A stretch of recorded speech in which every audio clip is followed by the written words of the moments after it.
Welcome to Roundhouse Roulette, a Walker, Texas Ranger podcast. Thanks for joining us as we recap and review one of the 200 existing Walker, Texas Ranger episodes randomly selected by Roundhouse Roulette. I'm Evan Dalton, here with my brother Adam. What's a-going on? And a man who once saw a Texas Ranger at a riot, Mr. Bob Leahy. Hey, how's it going?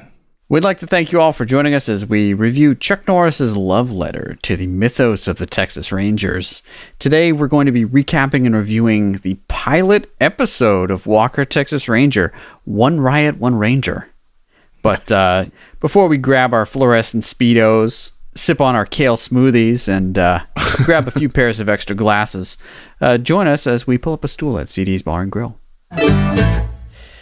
Well, guys, not only are we doing the pilot episode here, and it just happened to fall on Chuck Norris's 82nd birthday. Yeah, I mean, we've got to give a salute to the man, Chuck Norris. Happy birthday, Chuck. And in pure celebration of this, CD has got something pretty special on tap. Bob, what you got there? Well, today, CD's brought out a Chuck Norris Czech Pilsner from West LA Brewing Company in Swansea, New Hampshire. They're in New Hampshire, but the brewery's called West LA? Yeah, I did a little digging into this, and it's West Lower Ashwellet is apparently what the area used to be called. Is it near the Ashwellet River or something? Yes, yeah. Okay. I mean, you're from New Hampshire, Bob, so do you know where Lower Ashwellet is? Yes, it's between Swansea and Winchester, New Hampshire. You've been to West LA then? I have been to West LA. The name is very confusing. I mean, as a Grateful Dead fan, West LA Fade Away, that's all I got to think about right there. Great jam. Yeah, that makes sense. Apparently that's a common misconception, according to some at this brewery. Not that I would know because I didn't go there because CD got it, but you know what I mean. Yeah. Not a very good name for a brewery, in my opinion, but it looks like they've got an amazing beer here. So let's check out this Chuck Norris Czech Pilsner. Let's check it out. And I brought out my cowboy boot pint glass. Ooh, very nice. I'm going to have to turn the boot at the end when we get there, but I've actually got a glass that says, I hate Pilsners on it. I think it might break the moment you pour it into it. And I don't know if it'll be able to contain a Chuck Norris. I know. I mean, it's the powerful. Yeah, I think if any beer really needed to have the Surgeon General's warning on it, it's this one. It's got an amazing illustration of Chuck Norris, or it looks like a Chuck Norris impersonator, right? With like a do-rag on it, throwing a punch. Kind of looks like the guy who was at the riot, but just saying. Yeah. The Chuck Norris impersonator from the June 6th insurrection. All I have to say is that if Chuck Norris were at the insurrection, that's one Ranger for that riot, and he could have stopped it. He could have taken it over for Just sure. saying. Yeah. Or he would have taken over the government. CD, he knew the perfect beer for Chuck's birthday. So, guys, cheers to Chuck. Cheers, indeed. That is a Czech Pilsner. Not generally one of my favorites, but hey, if it's good enough for Chuck, it's good enough for me. Yeah. Pretty light, easy drinking beer. Yep. And we're going to need it for going through this pilot because it's a whole movie that we're going to be digging through this podcast. In fact, it's even been packaged up and sold as such. So I watched this pilot twice, and we know the pilot was released as a movie because I picked it up on VHS. And I even saw out there they have a Laserdisc version of this. Ooh, real nice. But there were two amazing trailers on this VHS that I think we need to dig into. The first was a trailer for One Riot, One Ranger. And I'm just going to pull it up here because the voiceover alone is worth the listen. It's unbelievable here. In a world. Chuck Norris. Chuck Norris is hit me. I'm dropping the needle. And so this is the first thing you see when I pop the VHS in. Canon Films logo. Nobody move! Hands in the air! Now! Come on! In the battle against crime, the Texas Rangers are America's elite team. Texas Ranger! Chuck Norris is Walker, the toughest ranger of them all. You have the right to remain silent. Yes. There is a special place in heaven for people like you. Yeah, and I can't wait to get there. Now, I want to die. this new syndicate has declared war on his city. What happened to Mowgli, it's understandable you take this kind of person. I do take it personal. The fuse has been lit. Get rid of him. Get out! It's up to Walker to snuff it out. An army to knock over 4 banks at one time. I'll fix it. Nah, looks better the other way. With the help of a new partner. Well, welcome to the Texas Rangers, Trivet. 4 banks. They just can't buy it. And a steel fist. One Riot, one Ranger. That's what their motto is. He's about to prove the power of the Ranger legend. Payback time. Do it now. How is it, Walker? Kill! Stick to the fact. CIA, baby, huh? Get it big time!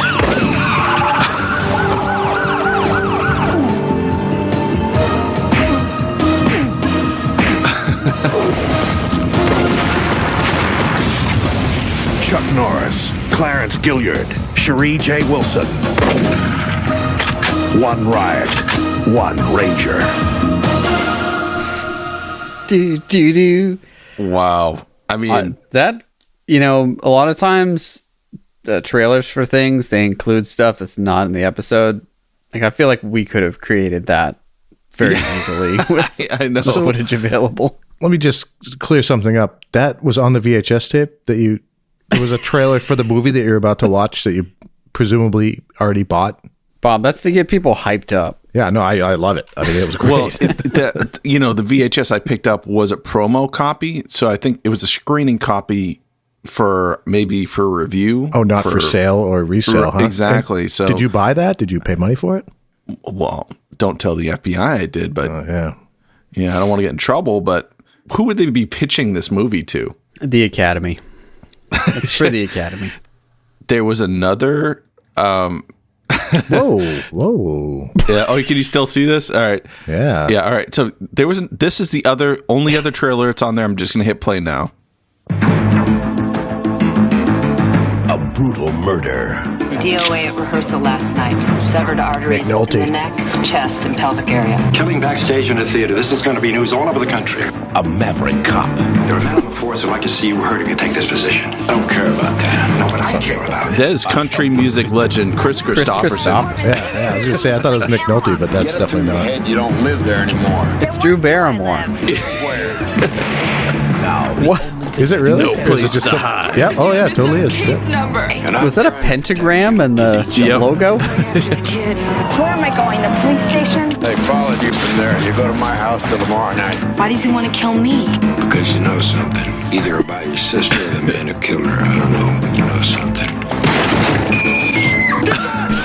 That was O.J. Simpson on the toilet? Somebody got her killed. I know her. She's Pamela's friend. Somebody tried to kill the kid. Nobody knew where she was but you. Who'd you tell? Get your hands off me! Who did you tell? There's nowhere to turn. Our best man was gunned down in cold blood. Nowhere to run. No place to hide. Drew Barrymore is like dressed up like Blossom in this. Christopherson, Drew Barrymore, and Academy Award nominee Martin Landau. No place to hide. Yeah, that was O.J. Simpson. It was O.J. Simpson on the toilet. For like a half a second. Good for him. Well, I mean, not good for him. He's O.J. Simpson, but So that's the other ad that was on that. How are they? I guess they're both by Canon. okay. So, yeah.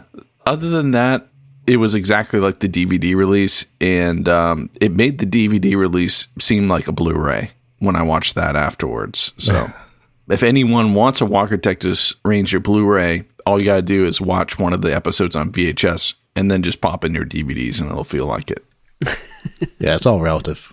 While we're at this too, there was some TV promos for this I found. Chuck Norris is coming to CBS as Walker, Texas Ranger. Is your screen big enough? Series premiere Wednesday.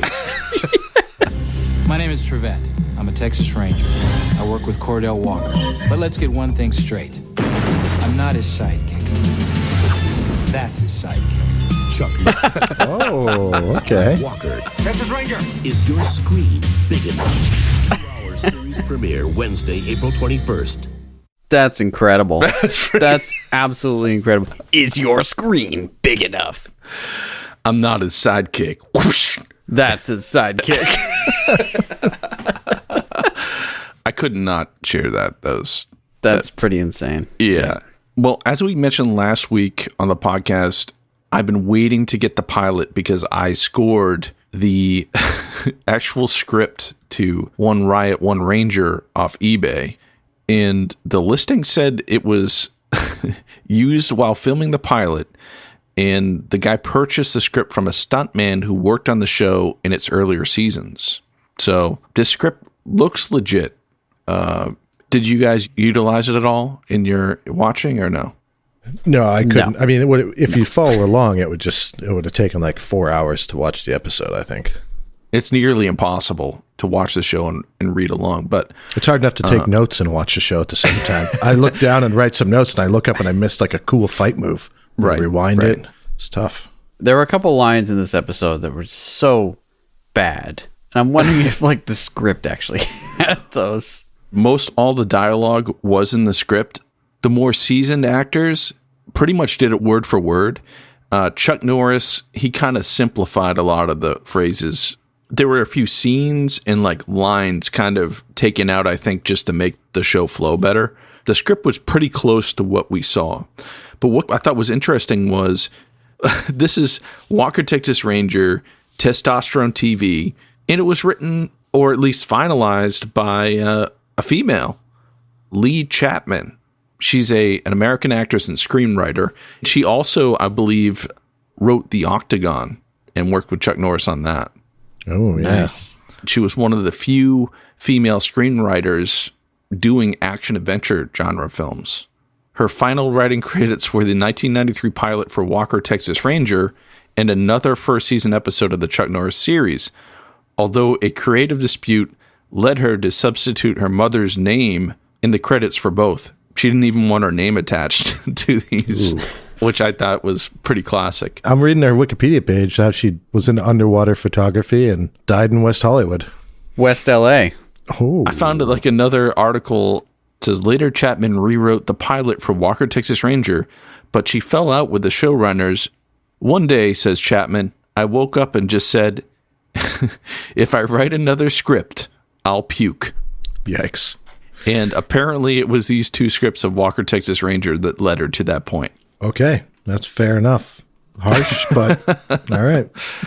But I think it's awesome that she had a career doing that and probably led the way for a lot of other females to work in the action genre. So shout out to Lee, even though maybe she didn't like the way this one came out. Well, we're excited that Adam scored a super awesome vintage script of this, which will be excellent for reference. We also gifted it to our patrons. So if you're a patron, you'll have access to this script to do your own Walker research.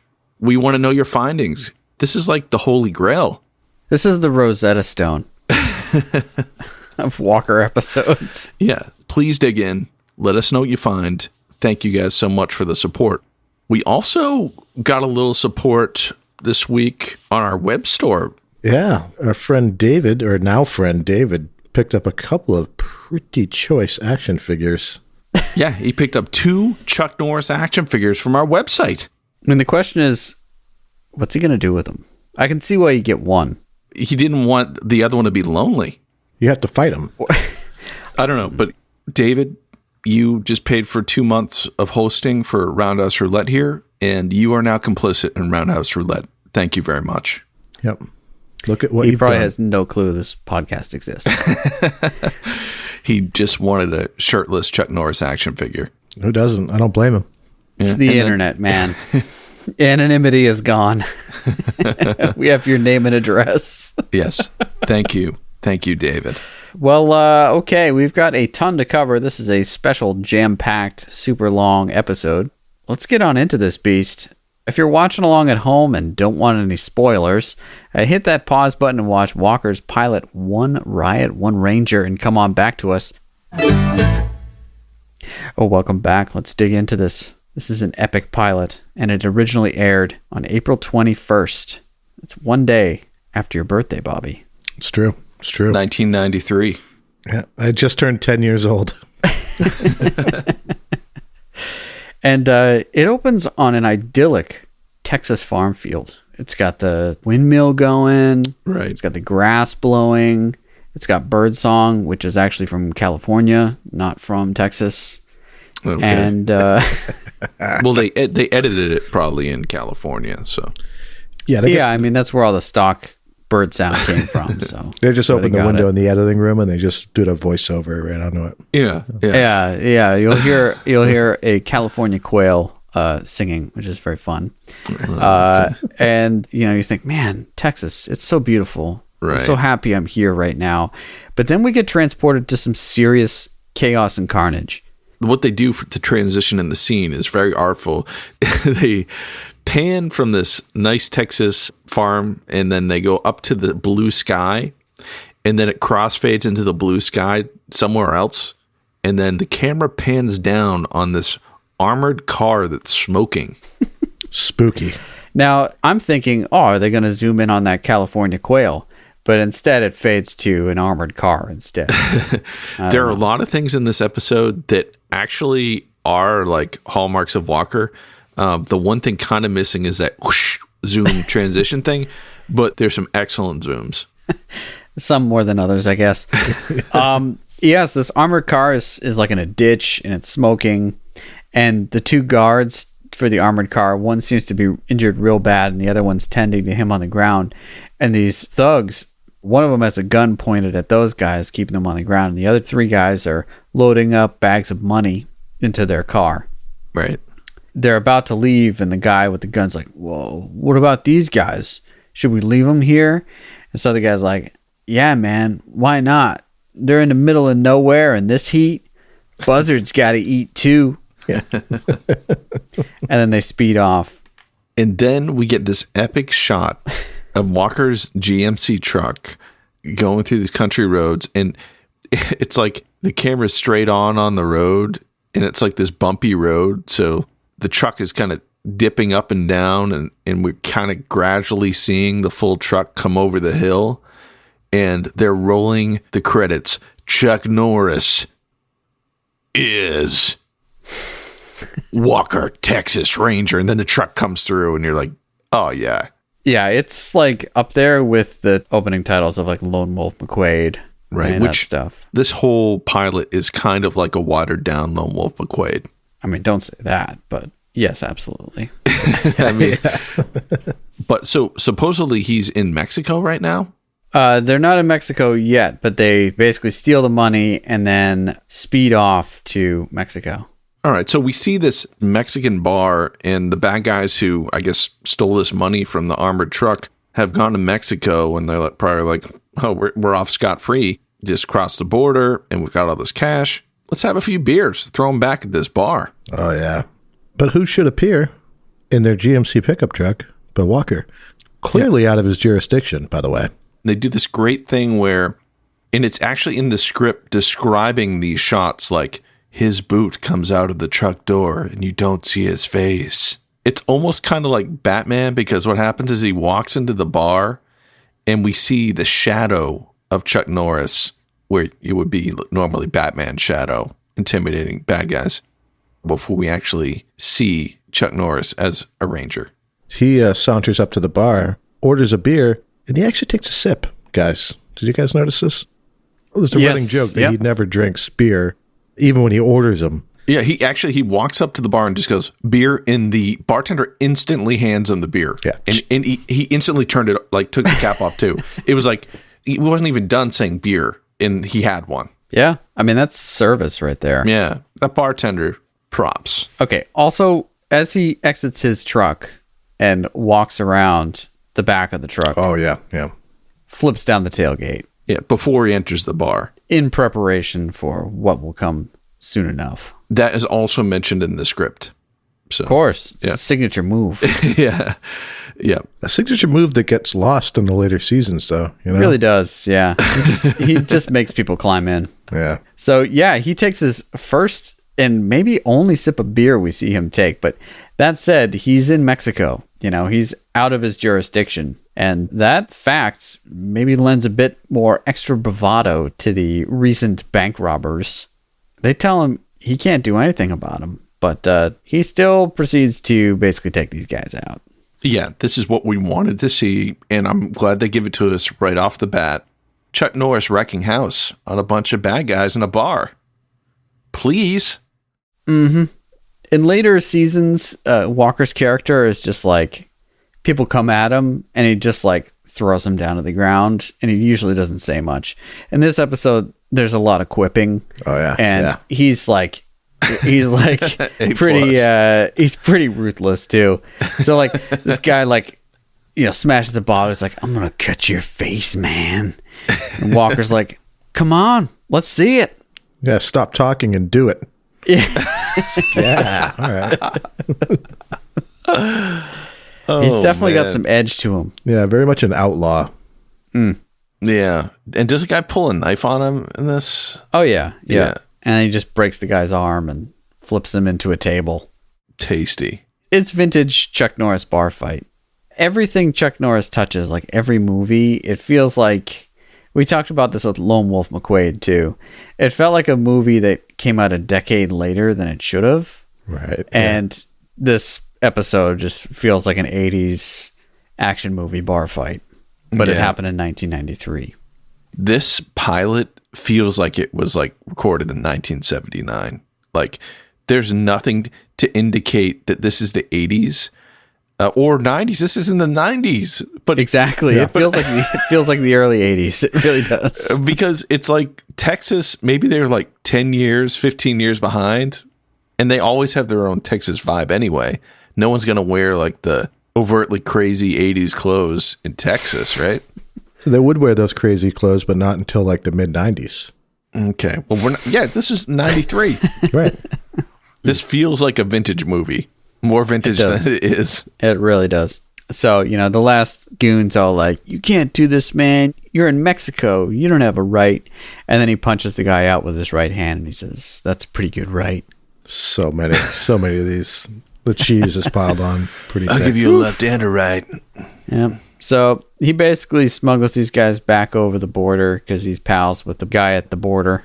And then Walker gets in serious hot water with the assistant district attorney, Alex Cahill. We meet them as they do a walk-in chat across the street towards the courthouse where the ranger station is too. She's pretty much saying, look, you didn't have the authority to go over to Mexico, and these guys are going to get off because of you, Walker. He exceeded his authority. Yeah. And it was kind of a cool shot of them walking across the street towards the courthouse. Usually they just, in later seasons, use the establishing shot so they don't actually have to get the actors outside. Right. But they actually had them there, so it was cool. And he's like, I had pre-authorization from the governor in Sonora. And so she gives a call to the governor of Sonora, and Walker's all cocky in her office with his feet up on her desk, and he's smiling like a fiend. Yeah, pretty much. And, you know, he shows ADA Cahill who's boss, because sure enough, he had pre-authorization to get these guys, so all is good. It sounded like the guy on the other end of the phone was like, oh, you did it again, Walker, huh? Didn't you? I'll get you out of this one. So he didn't have pre-authorization, but, you know, the boys club covers for each other, as we saw at the Mexican border as well. Oh, yeah. Everyone looks the other way for justice. Yeah. Yeah, and Texas Rangers. So now we dive right into CD's bar. You know, first episode, we see CD's bar, but, you know, we're so used to seeing it with CD in it. And this episode actually features a different CD. Yeah. It's only for one episode. Veteran actor Gaylord Sartain. Now, we know him from growing up and watching Ernest Goes to Camp. And he was one of the chefs. He was the head chef. Yeah. Yeah. He created a special dish. Eggs erroneous. And what's the secret ingredient of eggs erroneous? The modeling clay? Yeah, modeling clay. But you know how he like licks his lips and his eyes go back and forth when he's thinking in Ernest Goes to Camp? Oh, yeah. Yeah. He does that in one of these scenes. His eyes dart back and forth, left to right. And I'm like, oh, you did that in Ernest Goes to Camp too. That's like, amazing. I didn't see that. But, you know, he was actually a good CD. He I really thought he was good. Yeah. He was great. He was really good. He actually starred in something with Gary Busey, the Buddy Holly story. Oh, I have that on DVD. I've yet to watch it. 1979 biopic on Buddy Holly with Gary Busey as Buddy Holly. Why have I not watched this yet? We've talked about that before in the pod, and every time I can't see it. Like, I just can't. Also, according to Wikipedia, Sartain was also an accomplished artist, and his art was used on things like album covers, including Leon Russell's Will of the Wisp album cover, which is pretty badass if you check it out. Oh, nice, to check that. Wow. A Renaissance man. Seriously. And an excellent CD. I thought he was very Great good. CD. Yeah, like he was good. And so I was thinking, why would they replace him? And I think the reason they replaced him was he wasn't old enough to be older than Walker, really, to give that kind of sagely thing. It's true. Even in this episode, they made some comment like, oh, he got forced into early retirement because he got hurt. You know, he didn't retire because he was old. Right. I felt like that was a little on the nose. Like, oh, okay, because he's younger than Chuck Norris. Yeah, okay. So they're sitting at the bar at CD's Bar and Grill, obviously, and he's writing like a advice column for the newspaper. Like he's kind of like, what's it called, Abby Trail thing? Buddy or something like that. Is what it's called. So people write into the Dallas newspaper and CD's writing back. I'd write into that. Yeah. That's when Walker's partner, I guess. Yeah, this wasn't really explained well, but we kind of put it together afterwards, right? Right. This guy comes in, looks like a Texas Ranger. Smells like a Texas Ranger. Yeah. But is never addressed as a Texas Ranger. Right, exactly. But he must be a Texas Ranger, though. Must be. Yeah. So he comes in and he's all full of youth and vigor and is excited about a bracelet that he got for his girlfriend. And CD gave some trail buddy advice saying just get her a diamond ring. That's what she really wants. Yeah. And Walker's like, Walker gives Walker advice, which is, yeah, you bought something that's not solid gold. And so Mobley, he goes away and wants to get a refund on his money. And CD's like, that boy, like 15 years on the force or something like that. But he trusts everybody. Yeah, what happened was, I guess, like he bought this thing and it wasn't real gold. So Walker told him and he was all flustered. And CD's like, I never saw someone so innocent and trusting. It's a gift from God, but as a ranger, it could get you in trouble. Yeah, well, that was... It's foreshadowing right there. Yeah. Laying it on pretty thick. Yeah. Then we get an establishing shot of Walker's ranch. Mm-hmm. Same ranch, right? This is the same building. I think it's the same ranch. It could use a little bit of work. And lo and behold, Walker is up super early in the morning because he hears a cement mixer out back. And that's Uncle Ray, played by Floyd Red Crow Westerman. Right. So, vintage Uncle Ray here. Hashtag the real Uncle Ray. Yeah, right. And he's just patching up the wall out front. And this is, just sort of giving a little bit of background into Walker's family life and how Uncle Ray looked after him after his parents died. He tells Walker, he's like, say good morning to the sun, Washoe. And they use Washoe in the very first episode. Mm-hmm. He's like, but it's cloudy. I can't even see the sun. And he's like, just do it anyway. Yeah. And so, just Chuck Norris is like, hello, son. And then he leaves. Yeah. That was weird. It was like, okay. All right. Then we see a shot of downtown, apparently Fort Worth, I guess. And this ridiculous station wagon pulls in front of this bank.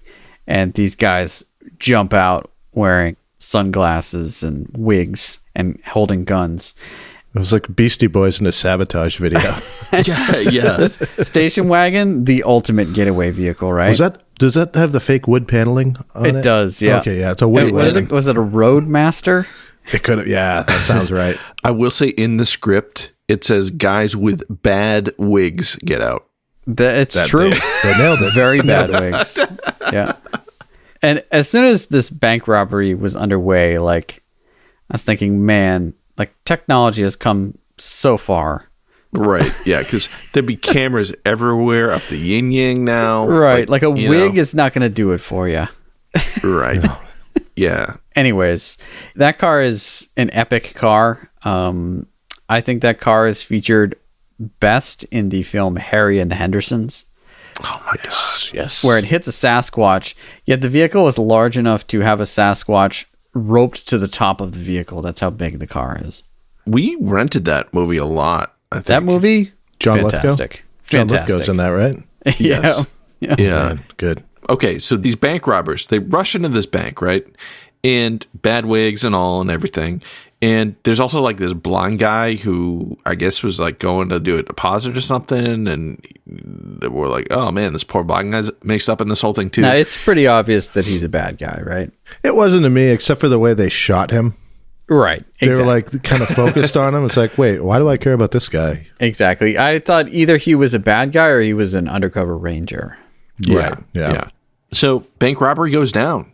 Call goes out to the Rangers and police. Yeah, the woman hit the button, the silent alarm, and then it went like, out to the... We got one! Yeah. All right. Yeah. Who happens to be patrolling nearby this bank but Walker's partner, Mobley. So he positions himself with his gun behind his patrol car as these bank robbers are coming out with the cash. And bad wigs. Well, of course. And he says, freeze. And then they start shooting at him. And he shoots back and whatnot. And while he's doing this, the blind guy we saw earlier comes out. And Mobley's like, oh, sir, no, don't go over there. Sir, no. So walk towards my voice. Yeah, follow the sound of my Mobley voice. And the guy follows the sound to Mobley's voice with his right hand, which is holding a gun that shoots Mobley. Yeah. Because, spoiler alert, he's not blind. Well, or he's just a really good shot. Oh, yeah, maybe he was using like his bat sense. Don't we assume Possible. that that's like the main bad guy? Yes, it is. I actually didn't make that connection until the second rewatch that was actually the main bad guy because it's hard to tell. Yeah. It was. Yeah, the wig was very convincing. The line I thought was particularly awkward and weird is you see two guys loading up bags full of cash, and one guy's like, we're supposed to only keep it to 45 seconds. And the other guy's like, what? With all this loot here, I'm filling up as much as I can. And the other guy's like, you know something? You're right. You're right. Yeah, you know says what? that? You're right. Let's do that. It's like we have an exact amount of time we can spend here. Right, you know something? You're right. That was great. So, they delayed a little bit, and that allowed Mobley to get there. And then Mobley gets taken out, and these guys speed off in their Roadmaster wood panel side station wagon. Top speed, Beautiful. 65 miles an hour, or else the hubcaps will fly off. Yeah. And all throughout this, we have a hallmark of Walker throughout its series. Tasty Tom rolls. Right? Oh, yeah. Bob, I'm curious about your opinion on the music in this episode. Well, so my first thoughts were it was very cinematic. Like they spent a good amount of money on it. Yeah. And it was good because like we've said, this was kind of a movie. I think there was some really nice pedal steel or something in this one scene too as they drove away. Yes. Like in the future episodes, they have like almost like fake kind of country sounds, like MIDI country sounds, but they actually had a real pedal steel in a lot of these scenes. And you're like, oh, this makes it sound like way more realistic. Oh, so much better. Because it is real. Not like Twin Peaks, like with synthesizers and stuff that you're kind of uneasy about it. That's what some of the later Walker Texas Ranger music sounds like. You're just like, what is happening? And later they had like some harmonized guitar riffs and stuff that was just like choice. The music in this episode is insane. It's so good. Really good. Yeah. It's so good. Yeah. I was listening with headphones, so it made the experience spectacular. Yeah, so immersive, right? I mean, you're really into it. Were the Tom Fills in stereo? Oh yeah, it's all in stereo, man. So it's great. I don't think was they it drummer's panned them. perspective or They did not pan them. No. Yeah. But, so pretty much Walker's partner gets shot and he's killed. And then we get Tom rolls. Boom, boom, boom, boom. Commercial break. Walker's not happy about this whole thing going down. They've got nothing on these guys at all. And Alex intercepts him. That's Assistant District Attorney Alex Cahill. Of course. And she's like, look, Walker, I know you're going through something, but I need your help right now. And he's like, look, I'm not really in a position to help you. And she's like, no. The Russian circus is in town, which, let's face it, the Russian circus is in town right now, I guess.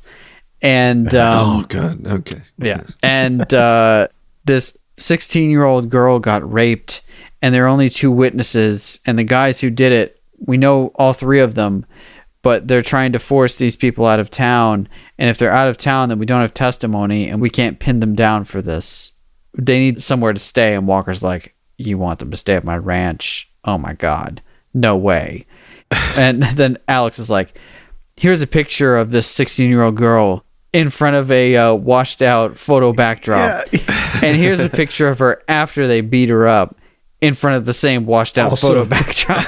Oh, no. Yeah, I noticed that, too. It was like one of those... the same pose, yeah, like the school lighting. photo background.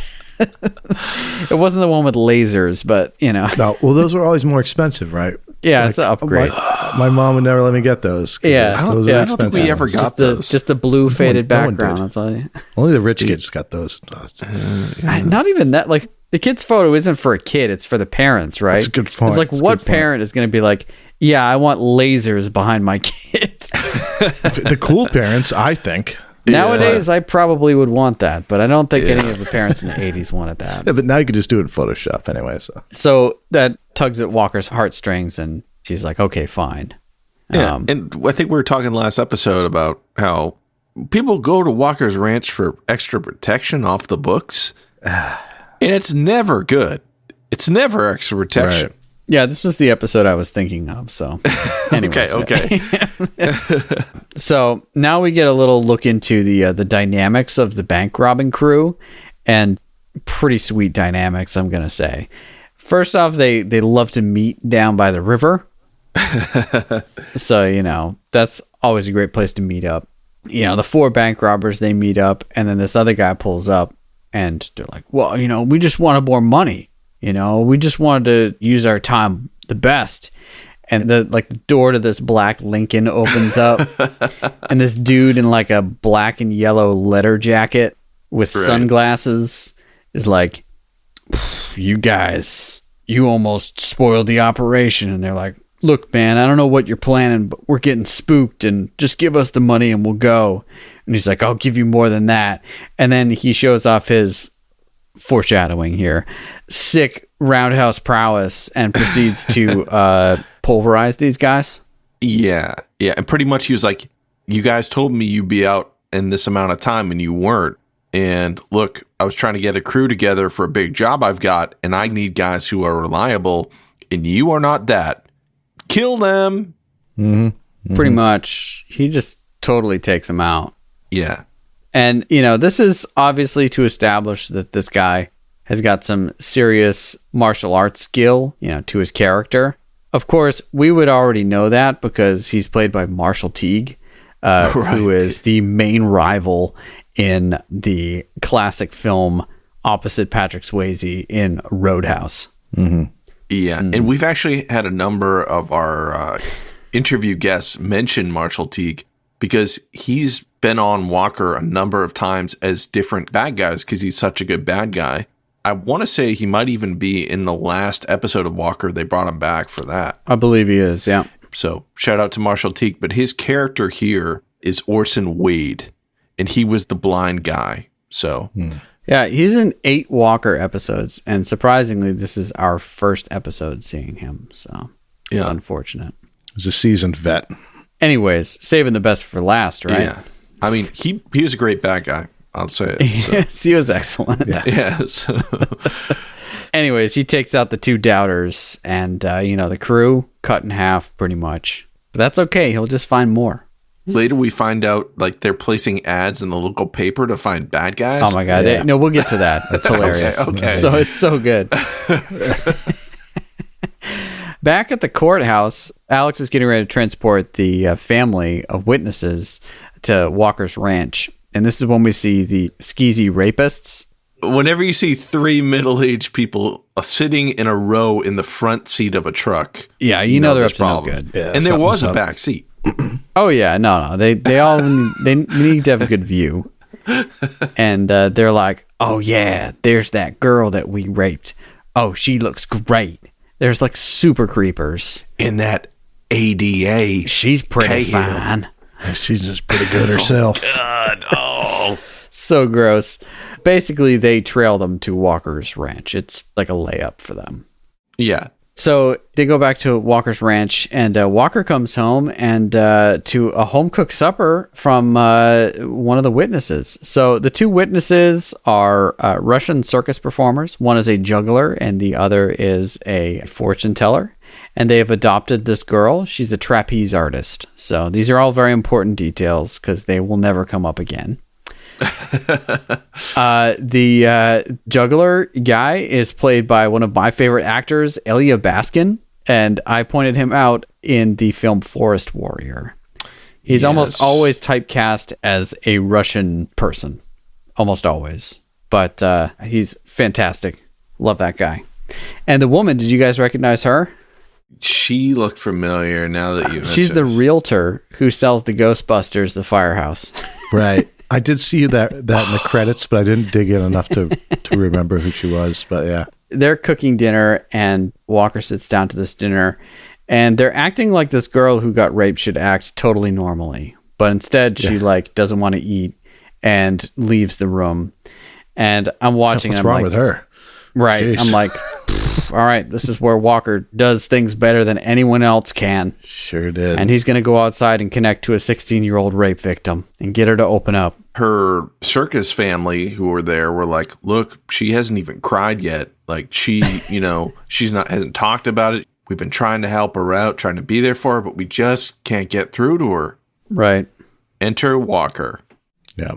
And Walker basically just tells his story. Now, you guys remember we watched an interview where Chuck Norris was talking about how proud he was of some of the acting he did on the episode. And his most proudest point was this soliloquy he gives about his origin to a rape victim. He said and this that? is it.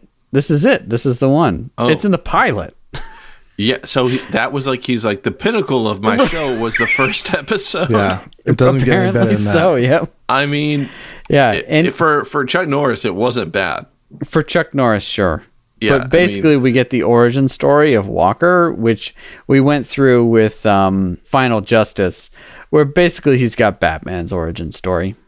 Right. Except instead of his parents being rich, he's from a biracial family. His dad was Native American. His mom was white. His parents were knifed at a carnival when he was young. And I guess they beat up a young Walker as well, but they left him. He was alive. Uncle Ray was taxed by the elders to take care of him. I thought it was funny that at this point he's like, oh, you went through a really tough thing. Let me just straight up one-up you. Yeah, that's basically it. I didn't want to say it like this, but immediately when I saw it, it was like Walker out-raped her. I don't know if I'd put it that way, but I know what you mean. Yeah, it's just one-upsmanship. Yeah, right? okay. How can I say that? It's like it's like terrible. you think you've got it bad. Right. I have it pretty bad too. So let me just tell you about this. And during it, when he's telling his story about his parents getting murdered, it pans over to her, and she's like, "Oh my God, what?" It's like, you just suffered trauma. Let me let me share some more trauma with you. She's like, at least I wasn't killed. Right. So anyways, that's what got through to her. And, let the path to healing start. And, Walker does your job better than you. So she goes up and hugs him. And it is a good lesson, because when bad things happen to you, you never really get over them. You learn to live with them, but things do get better. Why do we fall down, Bruce? Yeah. All right, I'm just going to get into it. Christopher Nolan movies are the absolute worst for that reason, because they treat the audience like idiots. In every one of his 3 movies, he has a line like that that's at the beginning of the movie and at the end. And you're like, do you think I'm an idiot, Christopher Nolan? You didn't. That's just, maybe you were trying to have like a moral in an action movie, and that's the only way they could do it. They're like, well, we need to have all this action shit, and then we'll just have this one line that comes back at the end, and then they'll think I'm a genius. But it's not who we are. It's what we do that defines us, though. So, like... Oh, yeah, that was the first. Oh, God. What was in the third one? I think that was the third one. That just really hurt for me. I'm sorry. You can use it in one movie. I'm sorry you had to go through that. But You all comic book 3? nerd. All 3? Yep. What the? God, even Walker wouldn't do that to us. No, they would. Oh, they do. Definitely. If they were 2 hours long, they would.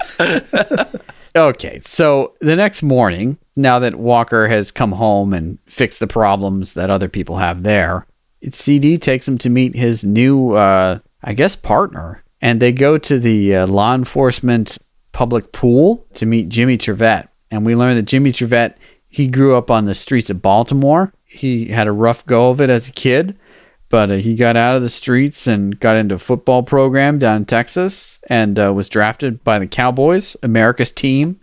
Keep in mind, this is peak Dallas Cowboys. This is Troy Aikman, Emmitt Smith. Oh, yeah. Everyone had the Dallas Cowboys starter jacket. Oh, yeah.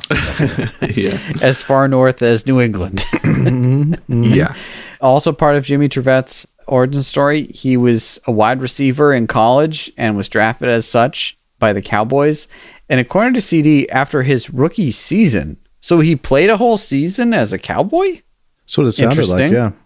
He blew out his shoulder and no one ever wanted to sign him again. So, which is a weird thing for a wide receiver. Like, that's not really...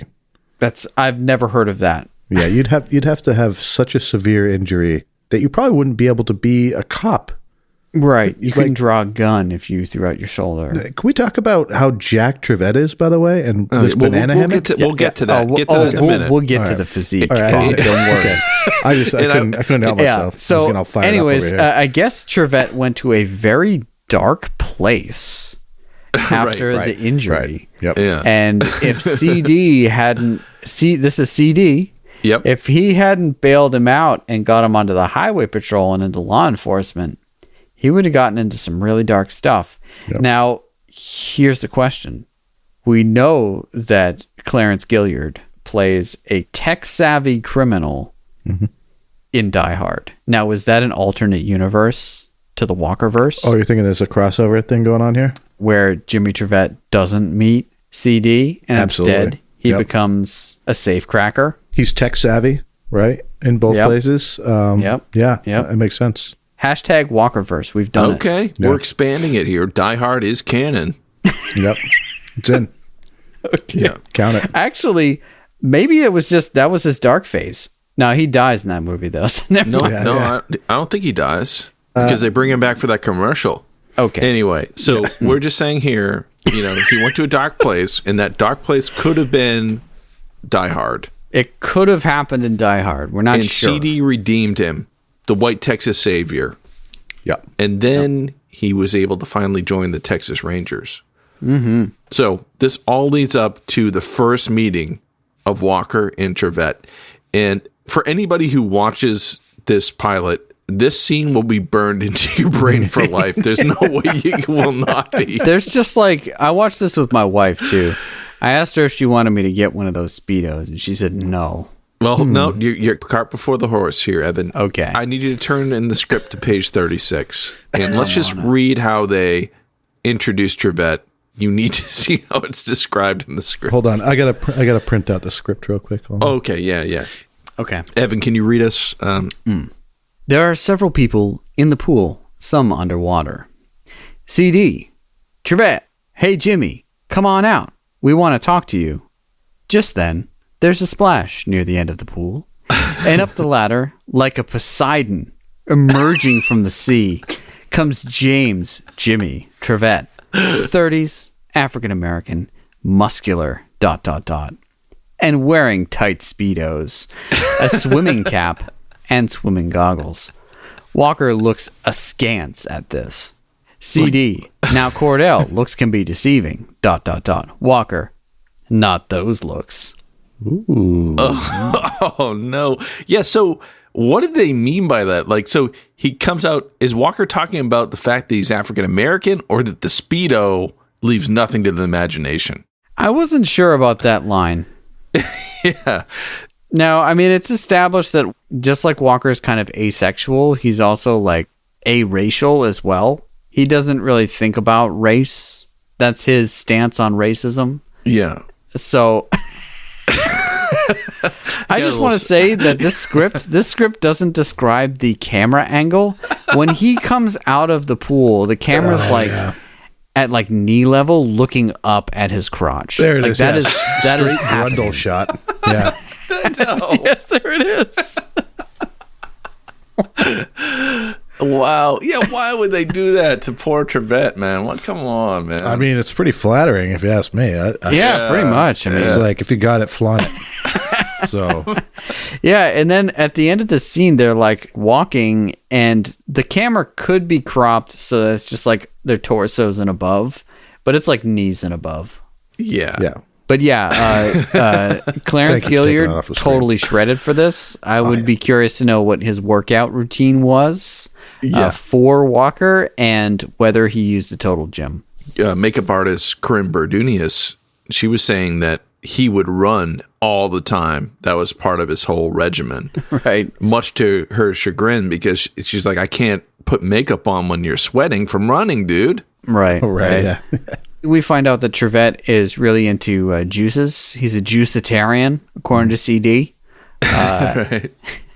He offers Walker a hit from his juice bottle, but Walker says he's cutting back. So Right. Walker was trying to play hard to get, but at the same time, they didn't do the legwork of making him like be sad at all that his other partner died. So he almost kind of has no reason to care who his new partner is. Yeah, it's also not entirely clear how partners work in the Texas Rangers. Do they actually have partners? Right. Because when he busted those guys in Mexico, he didn't take his buddy along. And he wasn't with his partner when he got killed, so. Right, exactly. So I don't know if they're really partners. Yeah. Well, let's just say that Clarence Gilliard is more jacked than any Poseidon statue I have ever seen. Oh, man. I love how they reference Poseidon. Yeah, it's odd. But that's the beautiful script writing of Lee Chapman. Props to her. She probably had to clean up the script a little bit. And keep in mind, she was into underwater photography. So, there we go. All right. Yeah. Maybe into a little diving, little Poseidon action, just throwing it out there. Maybe she's like, maybe we can have the camera a little lower in this. How low can we go? Kind of situation from the water. It went plenty low enough. And this podcast is going low enough. Yeah. But can we describe the pattern of his Speedo too? I couldn't make it. Was moving too much. You're the one with the screenshot, so you describe it. It wasn't high and tight, right? It wasn't like a traditional, there was some flare, right? Yeah, it was fluorescent flare for sure. Yeah, it was a little bit different. Stylish for sure. On the IMDb page, there are a few stills for One Riot, One Ranger, and the very first one is of Trevette with his Speedo. You gotta sell it. So, what? It's kind of like a Rastafarian Speedo or something like that. Would you even go that far? It's like a pastel Rastafarian. Yeah. It's like Rastafarian meets Easter. Easterfarian. Easterfarian. It's definitely a banana hammock. We'll put it that way. Do you think we need to get Roundhouse Roulette Speedos like this? Definitely not. No. All right. Just gonna leave that up in the screen. See, that's the shot where they film that whole scene from that level of cropping.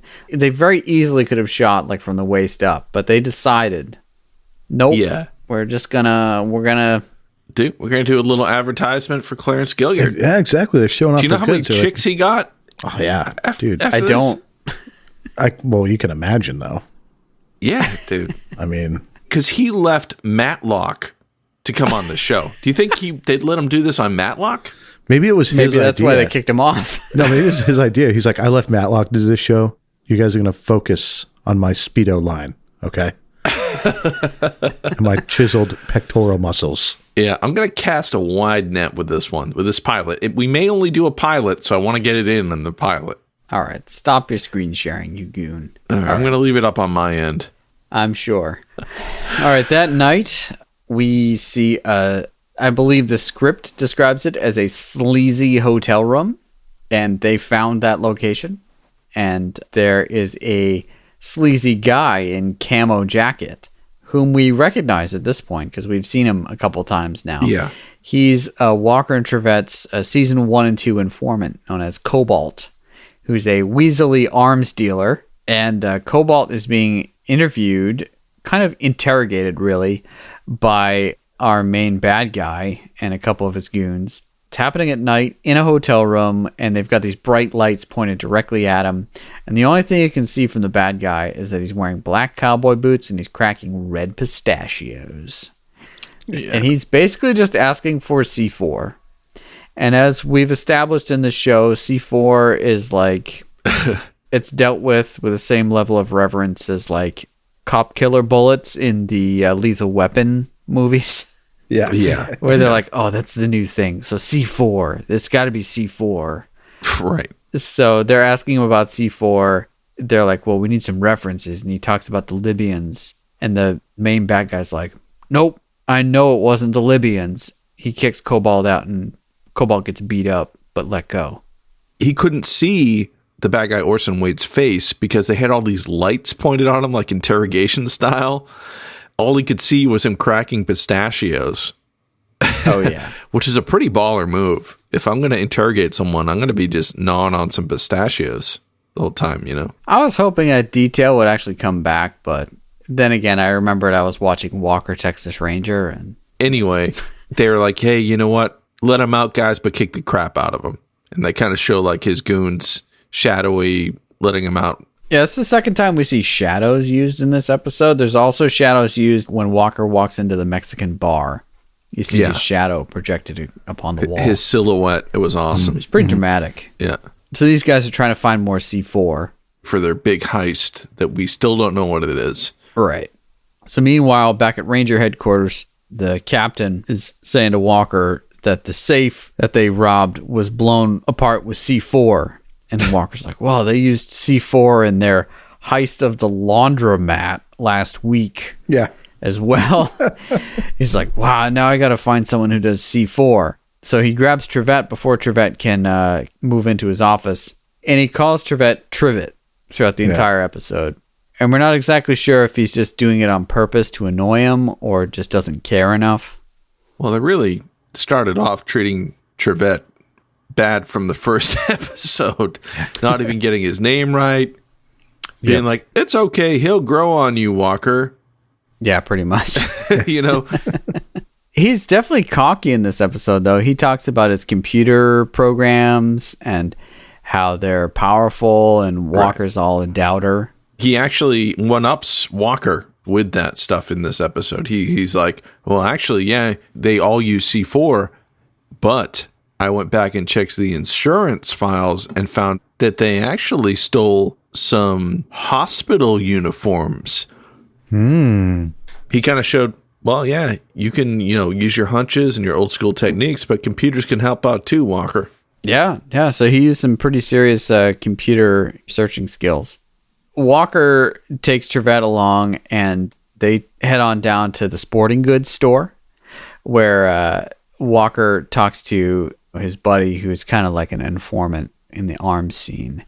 And it's this old guy who sells guns from behind the counter. And Walker is really twisting his arm and he's like, I need to find who's got access to the C4. And the guy's like, oh, I don't know. And Walker's like, well, I know you've been upgrading guns to semi-automatics here. That's not legal. And the guy's like, oh, why you got to do me like that, Walker? The kind of info you're asking for could get a man hurt permanent. Right. That was my favorite line in this episode. Get a man hurt permanent is the way he said it. It could get a man hurt permanent. Yeah. When I had my bud Nate over when we were watching the VHS, and he said that, I was like, dude, I got to start saying that in real life. That could get a man hurt permanent. I don't know when I would use it, but it's great. But then I went back to the script here, and it's not written that way in the script. What does it say? It says, Walker, don't do this to me. The kind of information you want, I make it get hurt permanently. The actors, they really don't seem to like adverbs. Later on, someone says, you're taking this personal. And Walker's like, yeah, I'm taking it personal. It's like, it's personally. Just like it's get a man hurt permanently. But, maybe that's a Dallas thing. I don't know. Anyways, Walker gets the info he needs, which is that only guy this guy knows who sells C4 is this guy named Cobalt, who hangs out down at the gun range. And when Trevette hears the name Cobalt, he perks up. Like his eyes are like, ooh, Cobalt. And we're like, ooh, how's he know this guy? And so they go down to pick up Cobalt, and Cobalt sees Trevette and books it. And Trevette, he chases after him, takes him out in a ditch. Right. And Walker throws him in the back of the pickup truck because, it's no crew cab here. No. Right. And Walker's like, man, Trevette, you're really out of breath. Trevette throws it back and was like, yeah, next time you can run after the guy and I'll ride in the truck, Walker. And Walker's like, yeah, I don't think so. Yeah, no. Yeah, no. He's throwing shade at Trevette. Trivet. Mm-hmm. Yeah, Trivet. Walker's trying to crack Cobalt back at the ranger station, and it's just not going well. He's outside of the interrogation room, and he sees Trevette, and Trevette's like, not going well, huh? And Walker's like, what, you think you could do better? And Trevette's like, never thought you'd ask. Yeah. And Trevette goes in and spooks him big time. Yeah. And, clearly they've got some history there. Yeah. And he starts to open up. Yeah, Cobalt's like, you let this crazy guy on the force? Yeah. You're going to have some liabilities. And we're like, what did Trevette do to this guy? Pretty much. Waterboarded him. Something. Torture. Yeah. Maybe he just made him watch him go swimming or something. It's possible.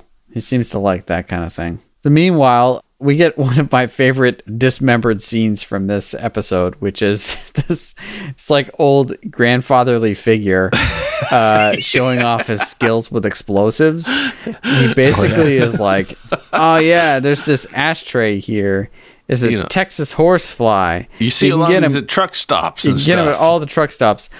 Let the record show I searched eBay for Texas horsefly ashtray. It does not exist. This is a prop made entirely for this episode. Dang. He basically loaded this fake ashtray that looks like a really badly done green and yellow horsefly. Yeah, with explosives. And he throws it into a shed. And the guy's like, well, let's see how this thing works. He's like, we should know in 9 seconds. And they start running away. He's like, oh. And the thing blows up. And then the door to the Lincoln opens up. And Marshall Teague's character, Orson Wade, he's like, Boggs, welcome to the team. Yeah. And then he closes the door. It's so good. So, Boggs, this old guy who makes bombs, he's now part of the team. Presumably, he takes Cobalt's place because Cobalt didn't make the cut. But this old-ass guy, he delivered with his exploding ashtray. Yeah, he's awesome. He's like this smiley old dude. He's friendly enough. Yeah, that's why he hasn't been caught yet. So back in the interrogation room, they've got the recorder going, and basically Trevette threatens Cobalt into telling everything. And basically the short of it is that Cobalt was at a shop buying girly mags, and also a shop that also sold mercenary magazines, because, they go hand in hand. He was just looking through the back and saw an ad that was like, do you want to be a mercenary? There's some good pay here. And he basically just called a phone number and got called into a seedy hotel room to interview as a C4 explosive expert. Yeah, they're casting a wide net. You want to get the best talent. You really need to go out there and just find everybody. Right. So for those listeners, in 1993, there wasn't a smartphone. There also wasn't the internet. Or Craigslist, yeah. Yeah. Yeah, you could have found this on Craigslist, but it didn't exist, so. Yeah. Right. So the fastest way for anyone to get a group of goons together is to put an ad out in a magazine that comes out every month for mercenaries to call a phone number, which then goes, we later learn, to a beeper. Oh, yeah. Yep. Yeah. Now, a beeper is a thing, unless you're a surgeon, you have no idea what this is. It's essentially a thing that's about the size of a deck of playing cards that clips to your belt that accepts a phone signal solely to give you a phone number of somebody that called you. This is because caller ID didn't exist either, because all the phones in this are push button or rotary phones. And because caller ID doesn't exist, later on, Walker and Trevette are able to call this pager, even though the pager's the criminal, and the criminal doesn't know that the phone number is from CD's Bar and Grill, that is a bar and grill owned and run by an ex-Texas Ranger. Right. Technology, folks. Dude, I've dug in here a little bit on Boggs, the senior citizen explosive expert here, portrayed by John Cadenhead. He portrays an apartment manager in another episode of Walker, Texas Ranger 2 years later called Blue Movies. Ooh, that sounds intriguing. I don't think I've ever seen that one. That one's about explicit films, I believe. I hope. I can only imagine. But what's notable here is he was in Ernest Scared Stupid. The Ernest family. Yeah, Ernest connection here. So in the Ernest universe. So at CD's Bar and Grill, like I said, Trevette decides to call the same number from the bar phone, and it goes to a mercenary pager, which then calls back that phone. Hashtag mercenary pager. Mercenary pager. Meanwhile, CD is busy coercing Walker into riding a bull at a child charity bull riding event, so a rodeo event. There's a lot going on in this episode that we kind of see in future episodes. Yeah, even the episode we just did entitled Rodeo. Yep. Yep. Yeah, I think Walker makes a comment in this episode. So I haven't ridden a bull in 5 years. Yep, that's about right. And not only that, CD says you were state champ. Right. Oh, of course. Well, I mean, he's not going to do something and not be the best at it. So that makes sense. That tracks. Yeah. Basically, Walker can't say no to these three orphan children who are awkwardly staged in there. Oh my God. It's hella awkward. While Trevette is making arrangements with the mercenary pager, CD coerces Walker into participating in a fundraising rodeo bull riding contest for charity, and the charity is an orphanage. Yeah. Kids. And in order to coerce him to do that, he brought in 3 orphans. Yeah, and he said, he's like, hey, kids, go grab that table over there. Get whatever you want. It's on Ranger Walker. It's on Ranger Walker. Just so you know, all we serve is beer and peanuts. Yeah, and chili. We get some chili. It's also worth noting that in the very first scene, 2 tourists walk into CD's Bar and Grill, and they say, do you serve tourists here? Yeah, what did he say? He's like, we used to, but it got really messy when we had to cut them up. He's like, we couldn't chop them up small enough. Oh, jeez. And then they start leaving, and then Walker's like, oh, no, he's just kidding. Go get a table. And they're like, nah, I guess we'll roll the dice. Right. They're like, well, it's the only restaurant for miles.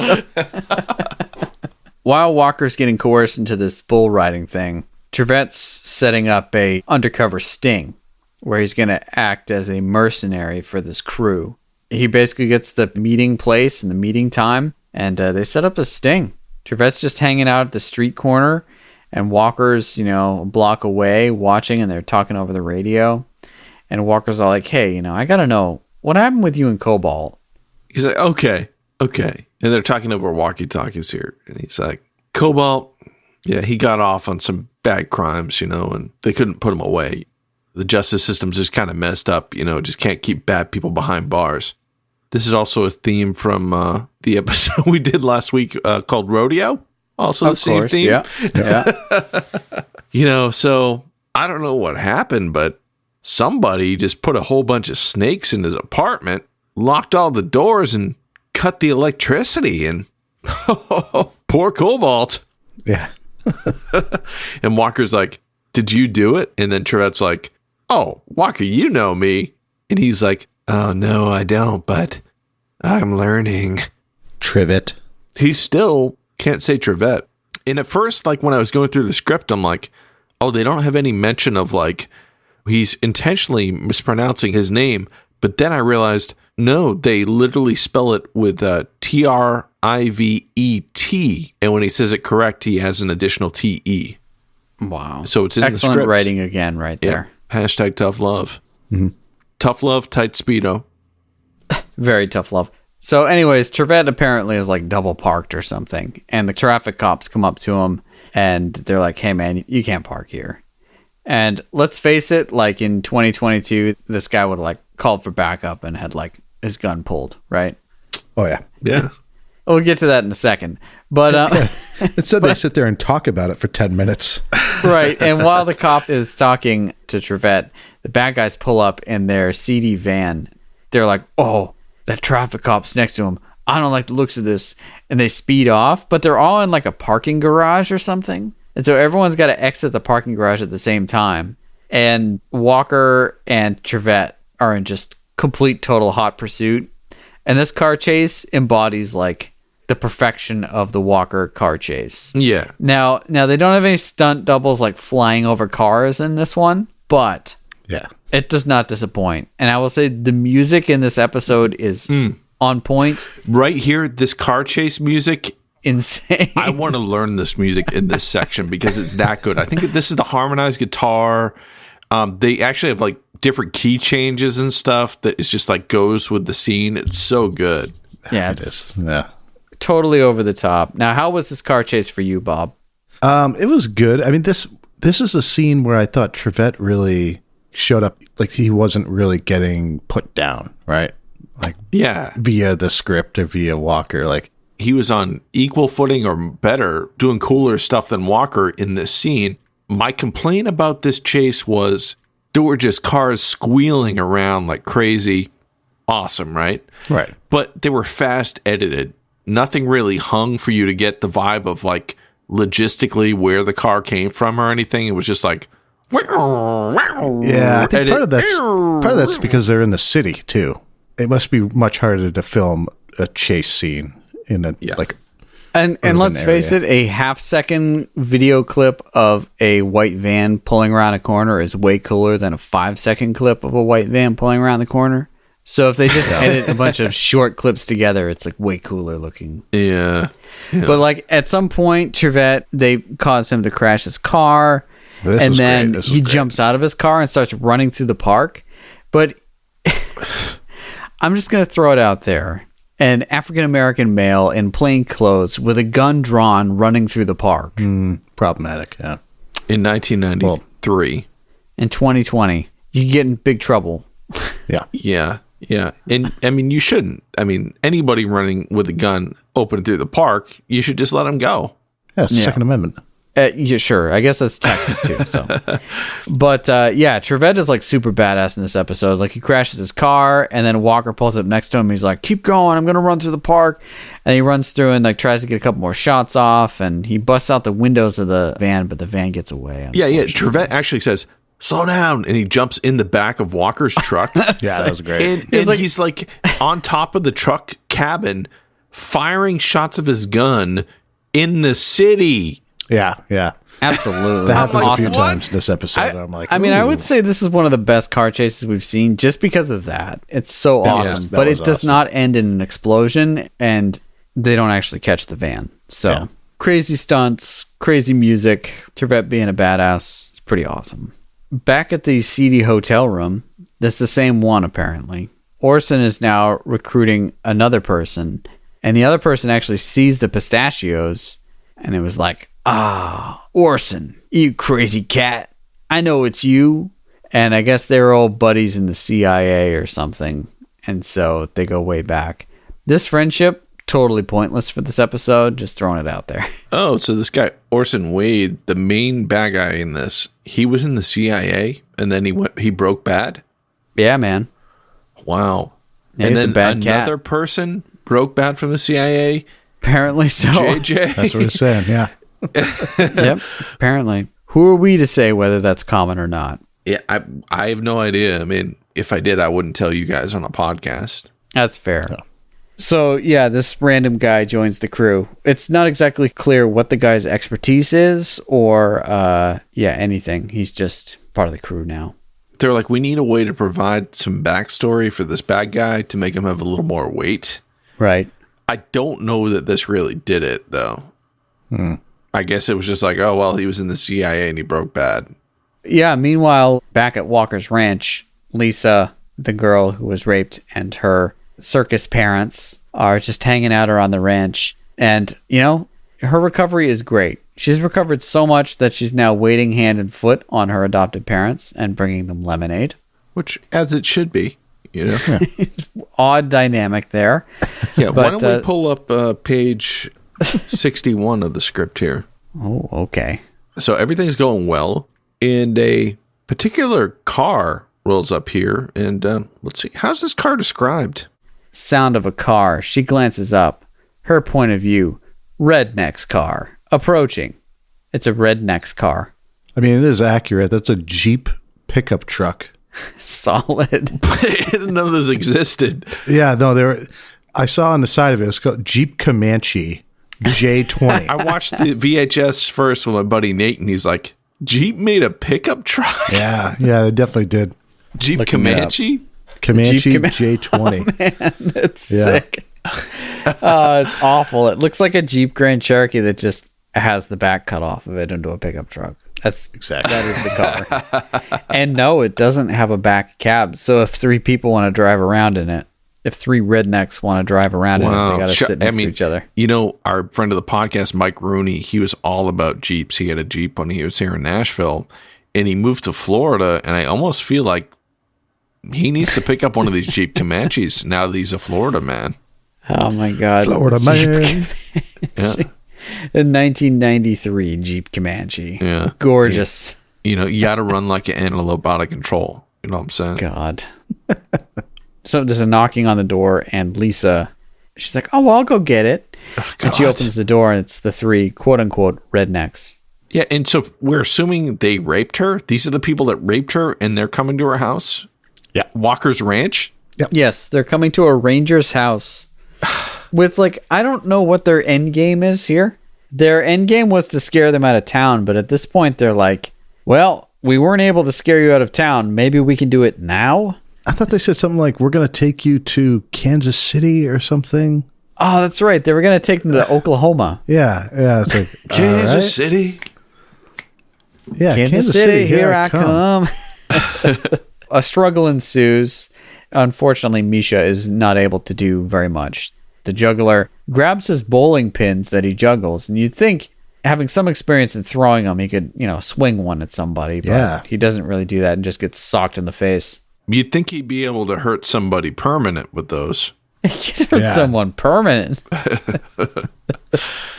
They chase the women around the house, and the women run out front. And who's waiting out front? Walker takes his Ranger. Walker and a can of whoop ass. And that can gets opened hard. Yeah. And again, there's another line in this one where he's like, well, you guys are going to jail. And the leader of the group, if you could call him that, he's like, I'm not going back to jail. And then just charges Walker. Oh, man. Before that whole thing, he goes, Lisa, would you go over there and open the back of my truck? Nice. Because it's a callback to the beginning when he opened the truck bed so they could load the bad guys in. Classic move. Good of him to have the foresight, because oftentimes when a fight ensues like that, someone tries to hold a hostage or something. Yeah. So it was a good clean fight in that he cleaned their clocks. I'll say. Yeah, he flips one dude over and it happens 50 times. Another dude he just quickly dispatches. And the third guy, he tries to run away, but Uncle Ray lassos him and drags him back in. So teamwork makes the dream work. back at the Goons hangout, which is like a more posh hotel room. I'm not exactly sure where they're at. It seems like some sort of hotel room, but they're hanging out and they're watching boxing. And Orson's all like, man, I could take both these guys out. And his old friend's like, nah, man, these guys are trained. Like, I'm not exactly sure you'd be able to take them out. So the guy's like, no, man, I saw him take out 2 dudes. I don't want to do that. Then another goon comes in and he's like, look, man, I just called my friend down at the police station and apparently we crossed some Texas Rangers. They're out after us. And one of them, his name's Walker. I understand he's the baddest of the bunch. And Orson's like, don't worry, I got this. He picks up his phone, calls up old man Boggs, and he's like, hey, man, give me one of them one of those Texas horsefly specials. Yeah. I need it in a cardboard box. Right. I can't find my own cardboard box. Give me a cardboard box, too. This is where his friend was all like, no, man, those Texas Rangers, they're pretty badass. They say 1 riot, 1 ranger. And Orson's all like, after this, there's going to be a new phrase. 1 horsefly, 1 ranger. Yeah, and that's really lame, right? Yeah, it's extremely lame. That will never catch on. It's actually different in the script. So let's pull it up here. 1 riot, 1 ranger, give me a break. That would almost have been better. 1 riot, 1 ranger, give me a break. Nah. 1 horsefly, 1 ranger. We know that Orson's a total nerd. I mean, look at his ridiculous collegiate letter jacket. It is like Ferris Bueller sunglasses. In a slick Rick haircut. Yeah. We know where he's really at. When Walker was wrecking house earlier, there was literally a shot of him throwing a person. Yeah, he like flipped him over. Yeah, he flipped the guy over, but then there was like the undershot of the guy literally flying, and he was screaming while he was flying. Oh yeah, but in the shot, the guy's mouth was closed. Oh yeah, totally. It was great. Yeah. Well, those are just echoes of his screams. Yeah, we can. Maybe it was the other guys screaming. So meanwhile, back at Walker's ranch, he's watching grainy video footage of the bank robbery. You know, Ray walks in and he's like, hey, what's on TV? I didn't catch People's Court last night. And, you know, we get a little insight into Uncle Ray, you know. His TV and I watching. made a note that People's Court is canon in Walker, Texas Ranger. This is big to me. Yeah. Evan and I used to come home from school and we would watch People's Court. Judge Million or whatever. What's her name? Marilyn Million. Marilyn Million, yeah. Just bongos. With the wah-wah. So good. We used to jam with the band on that theme. So good. Yeah. We played a friend's wedding here in Nashville, and when the Bridesmaids came out, we played that theme. People's Court. So, had to do it. So yeah, of course. So Walker's watching grainy footage of the bank robbery, and Walker's like, "Oh, what do you notice about this guy?" And Uncle Ray's like, "Well, he's wearing a fake beard." And Walker's like, "What else?" I think he even says false beard, which is even better. It's a false beard. Walker's like, "What else?" And he's like, "Oh, look at this." And it's a spider tattoo on the blind guy's right hand. And Ray's like, "Oh, I had a dream of a spider. That spider on his hand, he could kill." Yeah, it gets us all like spooked out. It gets very mystical, which I appreciate. I'll have you guys know that I actually went back and looked at the footage from the bank robbery scene where we see basically from that angle of the blind guy. He does not have a spider tattoo. Oof. So someone penciled that on Teague's hand? Yeah. So this is foreshadowing again. Uncle Ray says he had a dream and it was noon, but the sun was gone. Basically, they were trying to make it seem like Walker was going to be in danger or something. Yeah. But yeah. As we know, this is just a Christopher Nolan foreshadowing of a overdub later on of the same sequence. So Adam will get to that later. In his other podcast. Yeah, so Walker's all like, well, this guy's clearly not blind. Like, what's he doing in the bank? And so he goes into the bank himself because he can't do computers or phones or anything. And he talks to this bank teller, and she's like, well, there was one blind guy, and he didn't really open up an account, but he had us walk him to the bathroom. Clearly, he was just scouting things out. Yeah. And she's like, if you're done with your questions, I got a question for you. Or are you married? Yeah. And he's like, Walker's like, has my Uncle Ray been here? Because earlier in the episode, he was like, Washoe, you should get married sometime. So that started even in the first episode. He was trying to get Walker hitched. Yeah, Walker doesn't have a biological clock, so can't be ticking. She's like, no, I don't know your Uncle Ray. And he's like, okay, bye. Yeah, he just turns and leaves. Walker's got no time for play.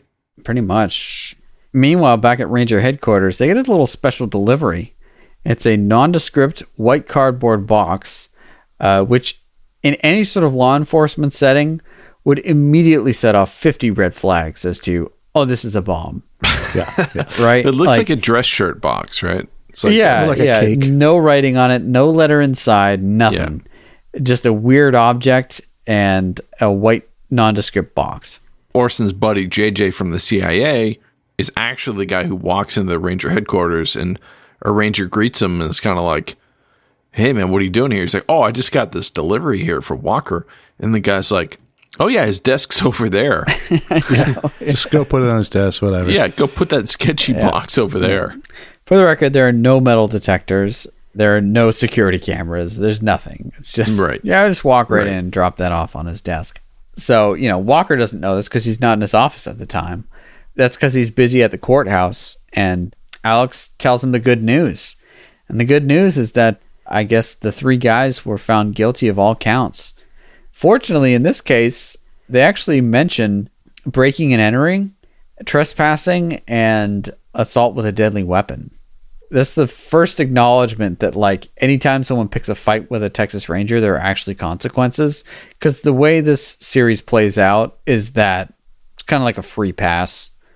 If a Texas Ranger walks into a bar, it's like, oh, I pick a fight with him. Like, they won't actually press charges. Yeah. Right. You get a freebie here. It's part of the job. Yeah. If you can survive a match with Chuck Norris, you're good. Right. Yeah. And, Lisa's recovery plan is going great. She had to testify in court alone because her parents or faux parents left with the circus. And now she has to catch a bus as a 16-year-old alone to Waco, Texas, which is the middle of nowhere, to rejoin the circus. So, in the most flattering pair of Dockers I've ever seen. Yeah, those are something special. That was real nice. I mean, pleated pants, majesty. I'm just saying they're really taking good care of her. Yeah. Really looking after her. Yep, pretty much. And they're like, well, she's got to catch her bus now. Right. And so she hugs Walker, she leaves, and Alex is like, can I get one of those too, Walker? Yeah, and he gives her a little bit of a hug. Yeah, so maybe a little like, oh, maybe there's something that might happen here between these guys in the future if you keep watching this show. There's a little will they, won't they, Exactly. He's like, I could get used to that. And she's like, just what I need is a cowboy in my life or something like that. Yeah. So, Walker's riding a bit of a high, and he comes back to his office. Now, this is the first... Wait, he's riding high on the hug, is that what you're saying? Oh, absolutely. Yeah. And he comes back to his office, and this is the first and probably last time we ever see that he has a secretary named Mildred. Right, and she might be like only the third African American I've ever seen on this show. Yeah, pretty much. Right, we've got Trevette, and then the occasional black woman that comes in to try to pair Trevette with. Oh, right. But I kind of wish like she would have been like a normal character with some quips. I know. She could have been his money penny. Exactly. Maybe we'll see her again, though. We don't know. So, Mildred's secretary is waiting outside of his office. and she's like, well, you got a package, but it was probably opened by that crazy guy inside. And we're like, oh, who's that? Lo and behold, it's CD. Yep. And CD's just sitting at Walker's desk. He'd opened Walker's gift already and was busy trying to get some peace and quiet reading The Pocket Freud. Yeah, actually, I wrote this down. He said it's the abridged Sigmund Freud portable reader. He's like, if I'm going to be writing an advice column, I probably should bone up on my psychology. Yeah. So Walker's giving him a hard time for opening the package and claiming that CD was just looking for something to eat. And Walker's like, well, this is weird. Why would anyone get me an ashtray? Everybody knows I don't smoke. Everybody Good knows. on you, Walker. Right. Good. What I mean is good, but also, like, wouldn't that make it the perfect gag gift? Well, it looks like a horsefly. Right. Like, wait, this looks like a really cheaply made movie prop. Maybe it's full of explosives. So Walker very quickly is like pretty suspicious of this weird object, which I would be too. It looks pretty freaky. Yeah. And then they get a phone call that claims to be a wrong number. And Walker really gets fishy, and then he realizes through a series of extreme zoom pan things. There are two of them from this pilot that are pretty famous Chuck Norris gifts. One is like when he's in like the police office in his full uniform and it just zooms up to him. Oh, and he's staring right down the barrel too. Yeah. That one is in this episode. In this scene when he hears, oh, wrong number, and he knows, oh, this is probably a bomb, and the camera just zooms to his face. This is also a classic Chuck Norris gif. Yeah. And the way of making that shot was zooming out on the focus wheel while also moving the camera rapidly towards the subject. So the subject stays in focus, but the background gets closer. So it gives it this weird like vertigo effect. It's a way to stir emotion from a stoic actor. Yes. Yeah. From an emotionless face. It's a way to create suspense. So Walker's like, wait, this thing's a bomb. And so he's like, CD, duck. And then he throws it towards the other corner of his office. And I'm realizing now that he basically threw it in the general direction of Mildred. Yeah. That's exactly behind where Mildred used to sit. Oh, maybe that's why she's not in any other episodes. No. Maybe Walker blew up Mildred. Yeah, they didn't want to say it explicitly, but that's definitely what happened.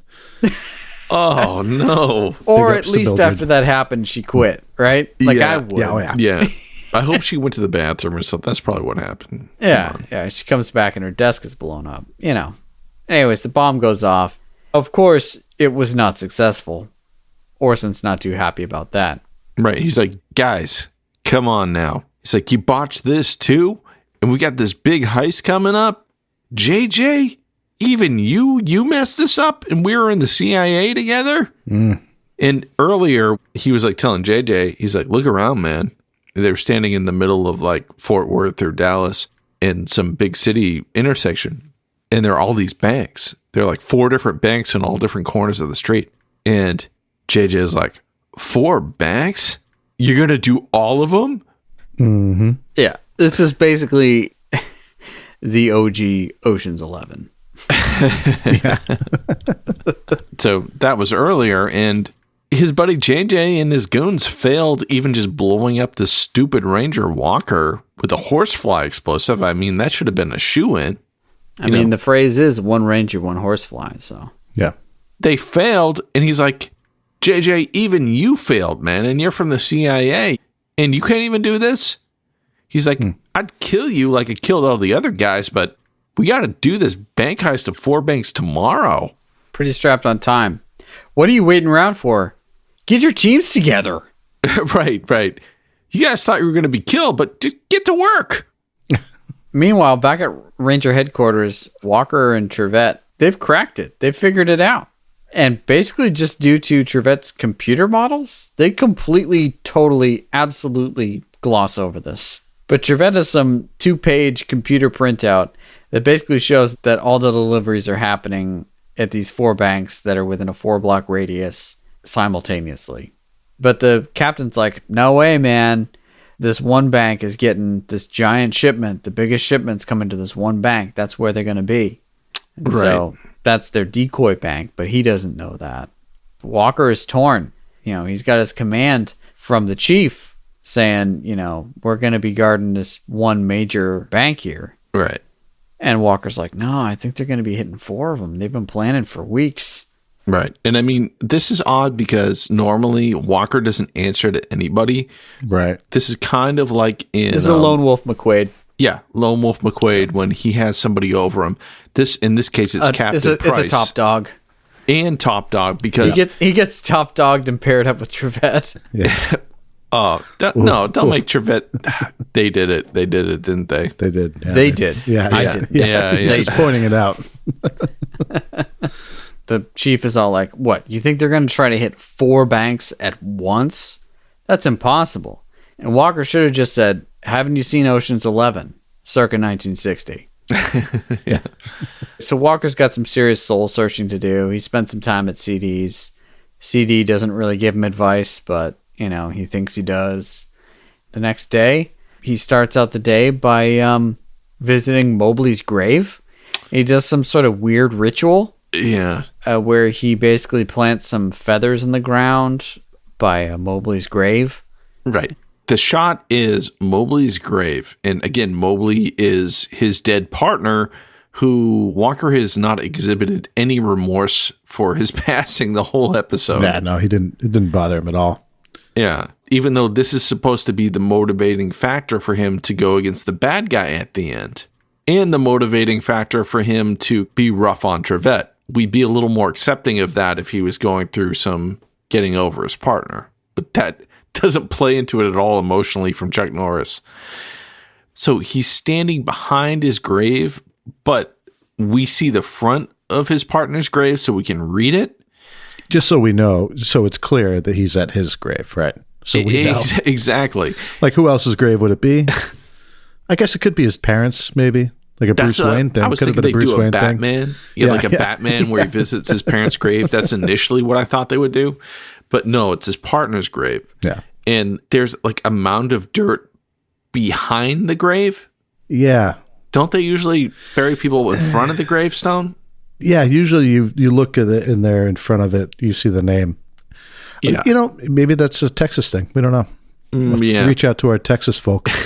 Anybody out there who is familiar with Texas burials, please let us know. But according to the show, it's behind because there's a mound of fresh dirt behind the gravestone.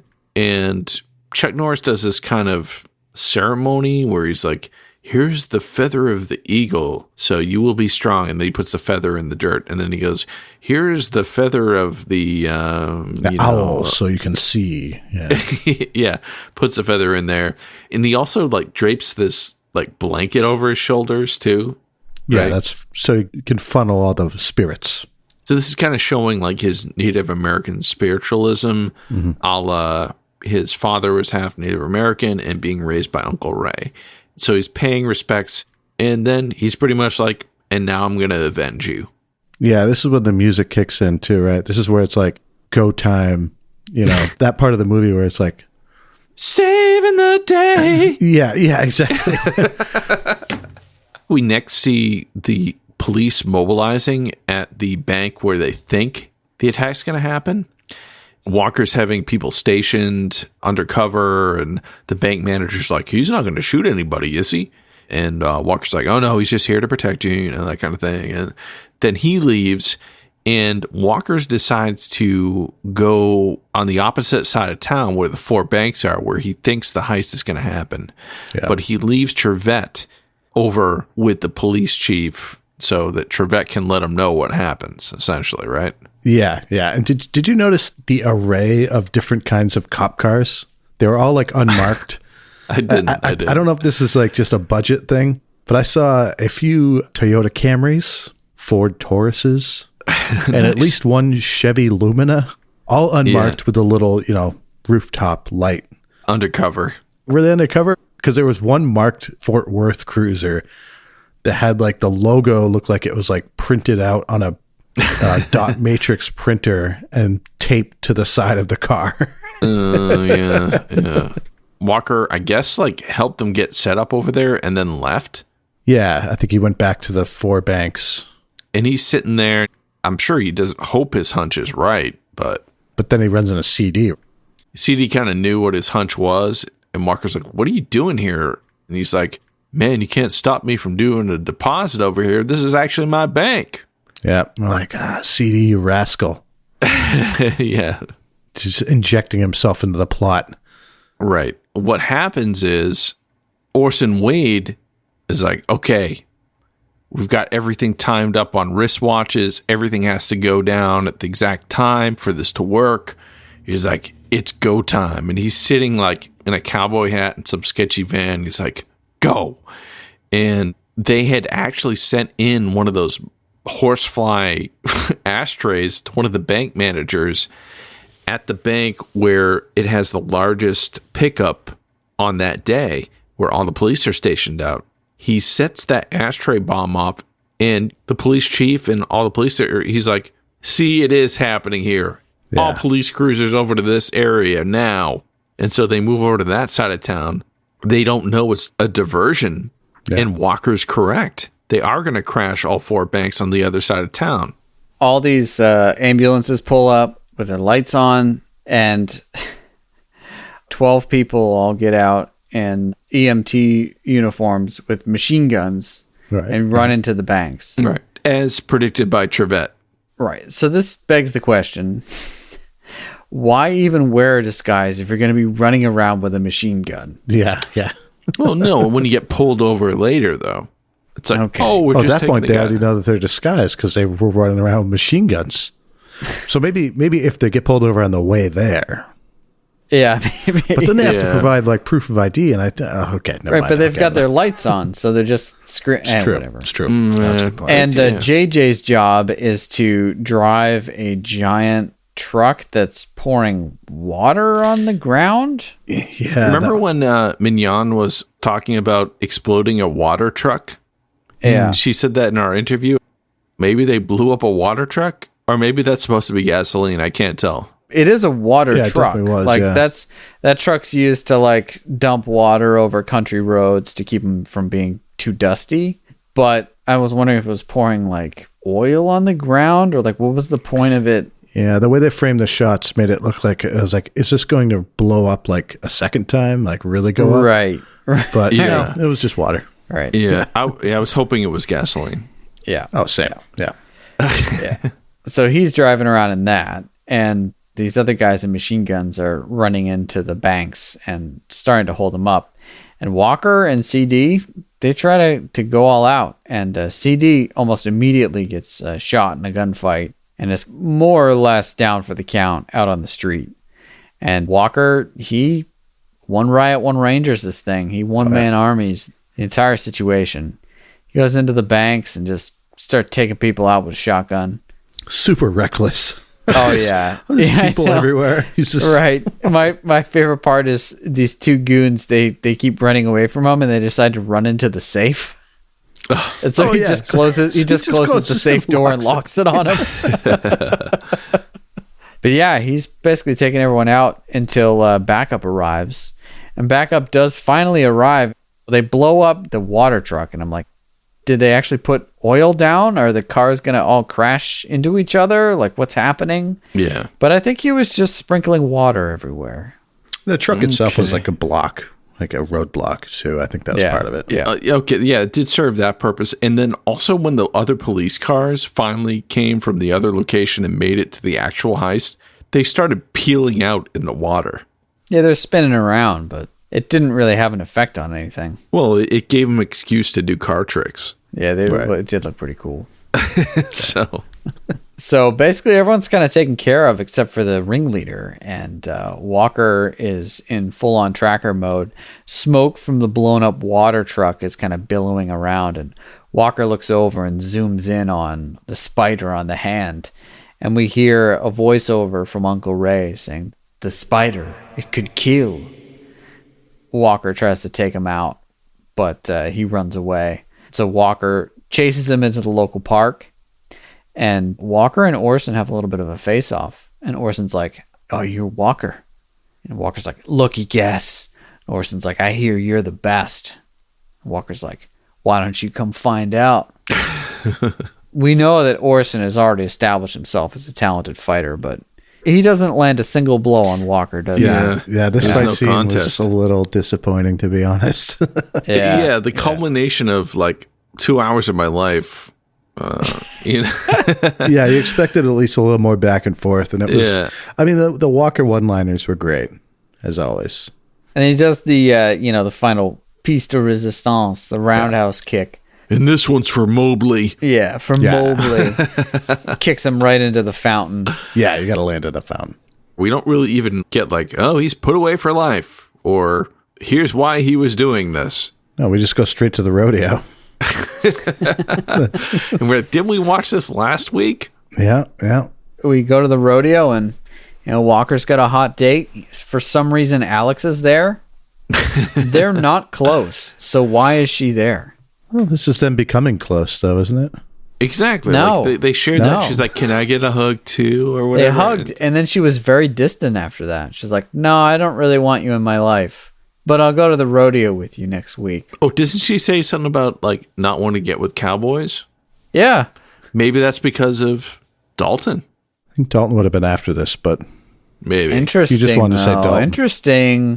Timeline. Figure that timeline out. Yeah, work on bro. the timeline. Anyways, for some reason, Alex is there. And again, this is a hallmark of a Walker episode where for some reason, every person that's part of the main cast, they just hang out with each other after work. Well, just because you're not friends with the people you work with, Evan, doesn't mean you have to put other people down. Yeah, no, it does. Yeah. Anyways, there are people all riding bulls and stuff, and Walker is trying to mansplain it to Alex. And we see Trevette, and Trevette is there participating as a freaking rodeo clown. Yeah, that's rough. This is the second time we've seen him. Now, the last time we saw him in rodeo was like, what, season 4 or 5? And we're like, really? They're putting him through this right now? Right. But they started out doing that. Yeah. Right. And This actually, wasn't new. CD even says, I even got something for Jimmy. He's going to be a clown. Right. I heard that earlier on, and I was like, no, they're not going to do that. Yep, they sure did. Not cool. Walker, when he's mansplaining all the bulls, Alex is like, well, what about that one? That bull looks really mean. And Walker's like, yeah, that one's called the Terminator. He'll put a horn right through you. He's unpredictable and crazy. And here's a question for you. Is that a subtle Chuck Norris dig against Arnold Schwarzenegger? Dig or like nod of respect? They were kind of like rival action movie stars, right? Yeah. Well, it's actually a different bull name in the script. Then I think that definitely is. It's Destroyer. Yep. That's a Chuck Norris retcon right there. Yeah, and this wasn't too long after Terminator 2 came out either, so. Come to find out, surprise, surprise, the marquee matchup of the evening is Walker, former state champ, riding the Terminator. Right. And it's kind of a surprise. Like, Alex is like, that looks dangerous. Oh, yeah, it's a Terminator. And then the announcer's like, oh, up next, Cordell Walker riding the Terminator. But of course, Walker rides Terminator. He makes it as 7 seconds or whatever, and then he gets thrown off. I meant to time this. I'm timing it right now. Oh, how many seconds he's actually on it? Yeah, he's on it forever. Yeah. Because he only has to be on the Terminator for 9 seconds in order to get the money for the orphanage. All right, starting. Triumphant music. Kids cheering. Poor Kenny. Yeah. They use the same camera angles and everything. All right, the buzzer went off after 20 seconds. Okay. That's like world record status. Good for him. Yeah, so he gets knocked off, and then Trevette comes down to help out, and he's like, hey, is that thing going to charge? And then they jump. You get 3 different angles of them jumping. Quantum leap style. Right.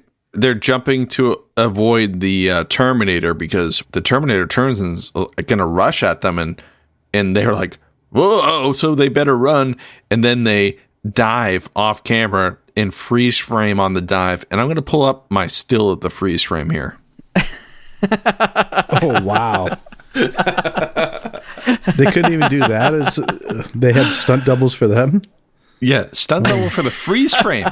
So it looks like Kenny and Maybe Clarence Gilliard. Maybe Clarence Gilliard's stunt double. It's hard to tell in that. And they put face paint on, so. Yeah, so stunt double, at least in Chuck Norris's case, for the freeze frame jump. Yeah. Mm-hmm. And that's the end of the first episode of Walker, Texas Ranger. Well, and he's like, jump, Trevette. And Trevette's like, you got my name right, finally. Oh, right. Yeah, so it was like, oh, so they really are bonding. He knows how to say my name. This could be the start of something special, guys. Truly. That is ridiculous. I actually thought about pausing it there, and I was like, no, like, they're just jumping onto a pillow, and they only filmed it once, so they can't possibly have gotten someone else to do it. But they did. Outstanding. All right, well, that about sums up the pilot episode. And we'd love to give a shout out to our friend and collaborator, Adam Lauritsen, who's been drawing the amazing Walkerstrations that you see on our social media. Be sure to check out his other art on Instagram at Adagimagination Run Amok. When we come back, it'll be time for us to each rate one Riot, one Ranger on a scale of 0 to 10 boots to the face, resulting in our patented Roundhouse Roulette episode ranking. The complete results of which are available on our website, roundhouseroulette.com. Don't go away. Well, I'll be Ranger Bob. That bull nearly knocked that rodeo king stateside. To ride such a beast requires the grit of the goat and the will of the walrus. What tarnation does that mean? I'm not sure. Just something my Uncle Ray told me. I'm sure he's a wise man and all, but I can never tell when he's yanking about. Oh, look, they're loading the Predator into the chute. That bull's liable to turn even the bravest cowboy into a running man. The rodeo man doesn't run from fate. He meets it head on by the horns. Much like how we here at Roundhouse Roulette have pledged to deliver the light of Walker, Texas Ranger to the world. Indeed, Ranger Bob. Sometimes the roulette wheel delivers us a predator, and sometimes a raw deal. Not all Walker, Texas Ranger episodes are created equal, but we never back away once an episode is locked and loaded. If you listeners would like to join us in our mission, please share the pod with a friend or leave us a kind review wherever you get your podcasts. We've heard other podcasts say these things, so we're regurgitating it here. Likewise, if you'd like to help us keep the lights on here at headquarters, check out our shirts, posters, and freshly cleaned vintage action figures. Ooh, cleaned is important. Check all those things out at roundhouseroulette.com. Or join the fun and become a ranger on our Patreon page. Most importantly, though, well, thank you for listening. Up next, we give a warm welcome to Ranger Bob, riding the Predator. What? He must have gotten up and left mid-advertisement. He hasn't ridden a bull in 5 years' time. How's he going to handle the Predator? Ranger Bob is saddled up now, and he's going to give a nod on 3, 2... Whoa, boy, he's off to a fiery start. Whoa. Whoa. Whoa. Ooh, doggy. Oh, no, Daddy's got you. Dad. Oh, Mama's going to teach you manners, boy. Oh, no, Ranger Bob. He's dismounted, and the Predator's coming right for him. Send in the rodeo clowns, boys. What? A rodeo clown was recently killed by a sniper? Lord be with you, Ranger Bob. You're on your own. Quick, Ranger Bob. Bye like a goat. Predator's slowed his pace, but he's still on target for Ranger Bob. Sing, Ranger Bob. Sing like a walrus. It's working. The Predator's gone to sleep. Ranger Bob is the winner by technicality. Who'd have thunk it? Uncle Ray wasn't spouting made-up Native American nonsense written by a white guy after all. Well, I reckon we best get back to the show now. Let's giddy up. Welcome back. What did you think about this episode, Adam? I gotta say, I enjoyed it, but I wasn't blown away by it. Would I say this is better than The Road to Black Bayou Part 2? No. Would I say this is better than the episode Tribe? Yes. You thought The Road to Black Bayou Part 2 was good? It had more ridiculousness than this. Even 6 hours, I enjoyed way more than this episode, honestly. Which one was 6 hours? That's the internet kidnapped. Murder one? Yeah. It's hard to rate a full-length movie against an episode, that's 45 minutes. I enjoyed the pilot, but I wasn't blown away by it. I'm going 6. Yeah, I actually had the same thing for a lot of the same reasons. I feel like I did like the pace better. Mm-hmm. It's not just like cramming all these scenes and way too much dialogue. It was a little more like slowed down, but at the same time, it was also an hour and a half and a story that could have been told in 40 minutes. So right, and this podcast might end up being longer than. Oh, almost certainly. Yeah, for sure. Last week, the rodeo episode, I gave a 7. So I almost feel like that's wrong. But it had that biplane thing in it. This one didn't really have anything over the top. Yep. It was too grounded. It makes sense. So, you had to establish a lot of things and tell some backstories. And for us, that's kind of boring. But I did like the back of the truck gimmick. I wish they kept that going throughout the entire series. So, yeah, that's me. I'm in 6 as well. I don't know what's wrong with you guys. You're going to break this? You're breaking this up? You're breaking the mold here? For sure. I mean, love it. I love 6, come on now. I mean, 6 is what I'd give like some garbage episode.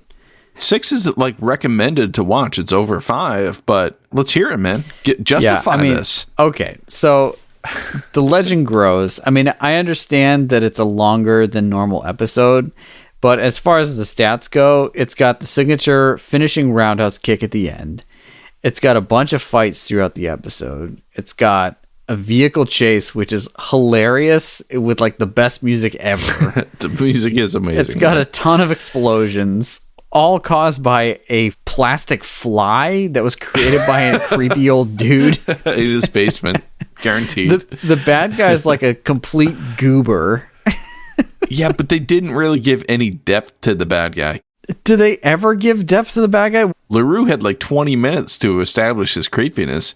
Yeah, and that was too much. This guy just opened the door to his limo and was like, "You're hired." And then which was closed the door. Hilarious. I mean, it was hilarious. We see Cobalt. Trevette's actually a badass in this. He jumps in the back of a truck during a car chase. And they belittle him like the whole episode. That's every Walker episode. Very rarely do we get to see him actually break out of like the box. And when we do like an end run, I rate that very highly. I think this episode is pretty epic. Certainly worthy of a watch. I think if anyone's a fan of the podcast and wants to get a good idea of what the characters are, check this episode out. I'll also say CD's replacement, if that guy were CD throughout the whole thing, it'd be a much better show. Oh, you're throwing shade at Noble Willingham? I'm not throwing shade at Noble. Damn you, Evan. I'm not throwing shade at Noble Willingham. I'm just incredibly impressed by Gaylord Sartain. He was an excellent CD. He did a good job. I think this one pretty darn good. I'd say a 7.5, but that means I got to round it up to an 8. Yeah, going there. Okay.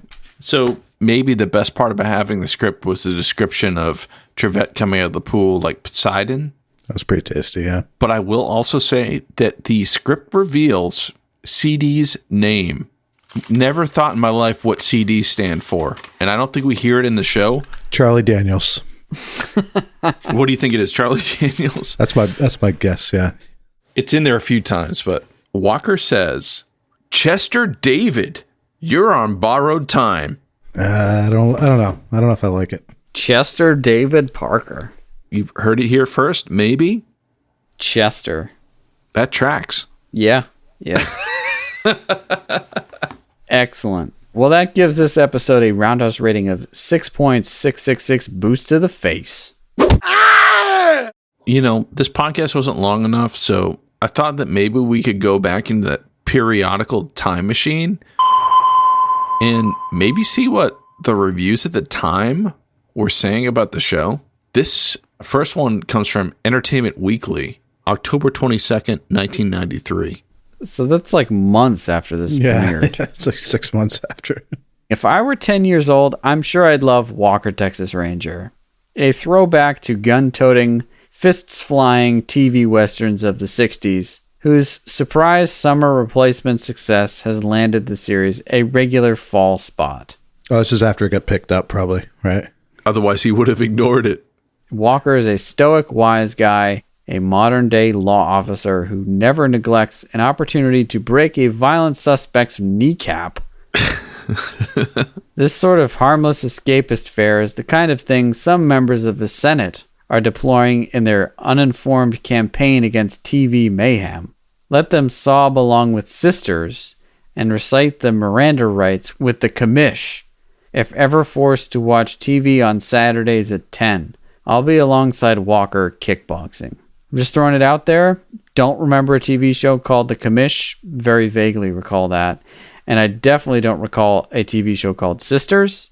Everybody knows Walker, Texas Ranger. So he's the one who stood the test of time right there. Harmless escapist fare, which is kind of why we like the show. He gives it a C+, which is the rating that you and Bob gave the pilot. Yep. All right. Well, we're in line there with Ken Tucker. Let's check at the last review we got here from the Baltimore Sun, published on April 21st, 1993. Was that the same day the episode came out? Yes. It's the same date. It aired that night, and this came out in the morning? He got really upset and wrote it. Yeah, he probably got the VHS that I have. Yeah, he got the early copy. The headline is, Bad Moments in TV. Norris is no Eastwood. Walker is no good. Oof, shots fired. Yeah, cross the bow. This show seems as if it might camp the way the Batman series of the 1960s was. I've said this before. It's exactly the same. In part, that's because of the way Norris makes his entrance as Ranger Cordell Walker, standing in the doorway of a cantina in Mexico. Now, if this were Clint Eastwood, the slow visual climb would be one thing. But this is Chuck Norris, and the camera's panning inch by inch up all 4 feet 10 inches of him. Okay, maybe he's a few inches taller, but the photography isn't even good enough to make him look 5 feet 10 inches tall. Oh, this guy's a hater here. Come on, David. Jeez. They're deadly serious about treating Norris like he's Eastwood. And there's another hour and 55 DTC minutes of this lead-in-the-pants pilot left to watch. This is basically our critique of the show, which is Walker, Texas Ranger would have been retrograde in 1972. The acting is wooden. The bad guys are drawn in the dimensions of cartoon characters. And I'm not even going to start to talk about how it handles racial stereotypes. Ooh. Yeah, it's probably best not discussed. All right. Well, I think we can all agree that if we're able to edit this podcast down to a shorter runtime than the episode itself, that would be a total miracle. But, please let us know what you think on social media or by emailing us at roundhouseroulette@gmail.com. And when we come back, we'll be spinning that roulette wheel and selecting our next episode. All right, Bob, give that wheel a hearty spin. All right, here we go. Season 6, episodes 6 and 7. Last of a Breed, part 1 and 2. No. A two-parter. Well, at least we could split that up, though, right? Oh, no. It's a flashback episode, isn't it? Yeah, I knew it. You guys are going to feel pretty bad about giving this one a 6. Just throwing it out there. After we watch this next one? Yeah, it's going to be total garbage. Last of a Breed, part 1. Walker relates how bounty hunter Hayes Cooper tried to protect the Wilson family from the land baron who coveted their ranch. So this is going to be our first flashback episode of Walker's ancestor, Hayes Cooper.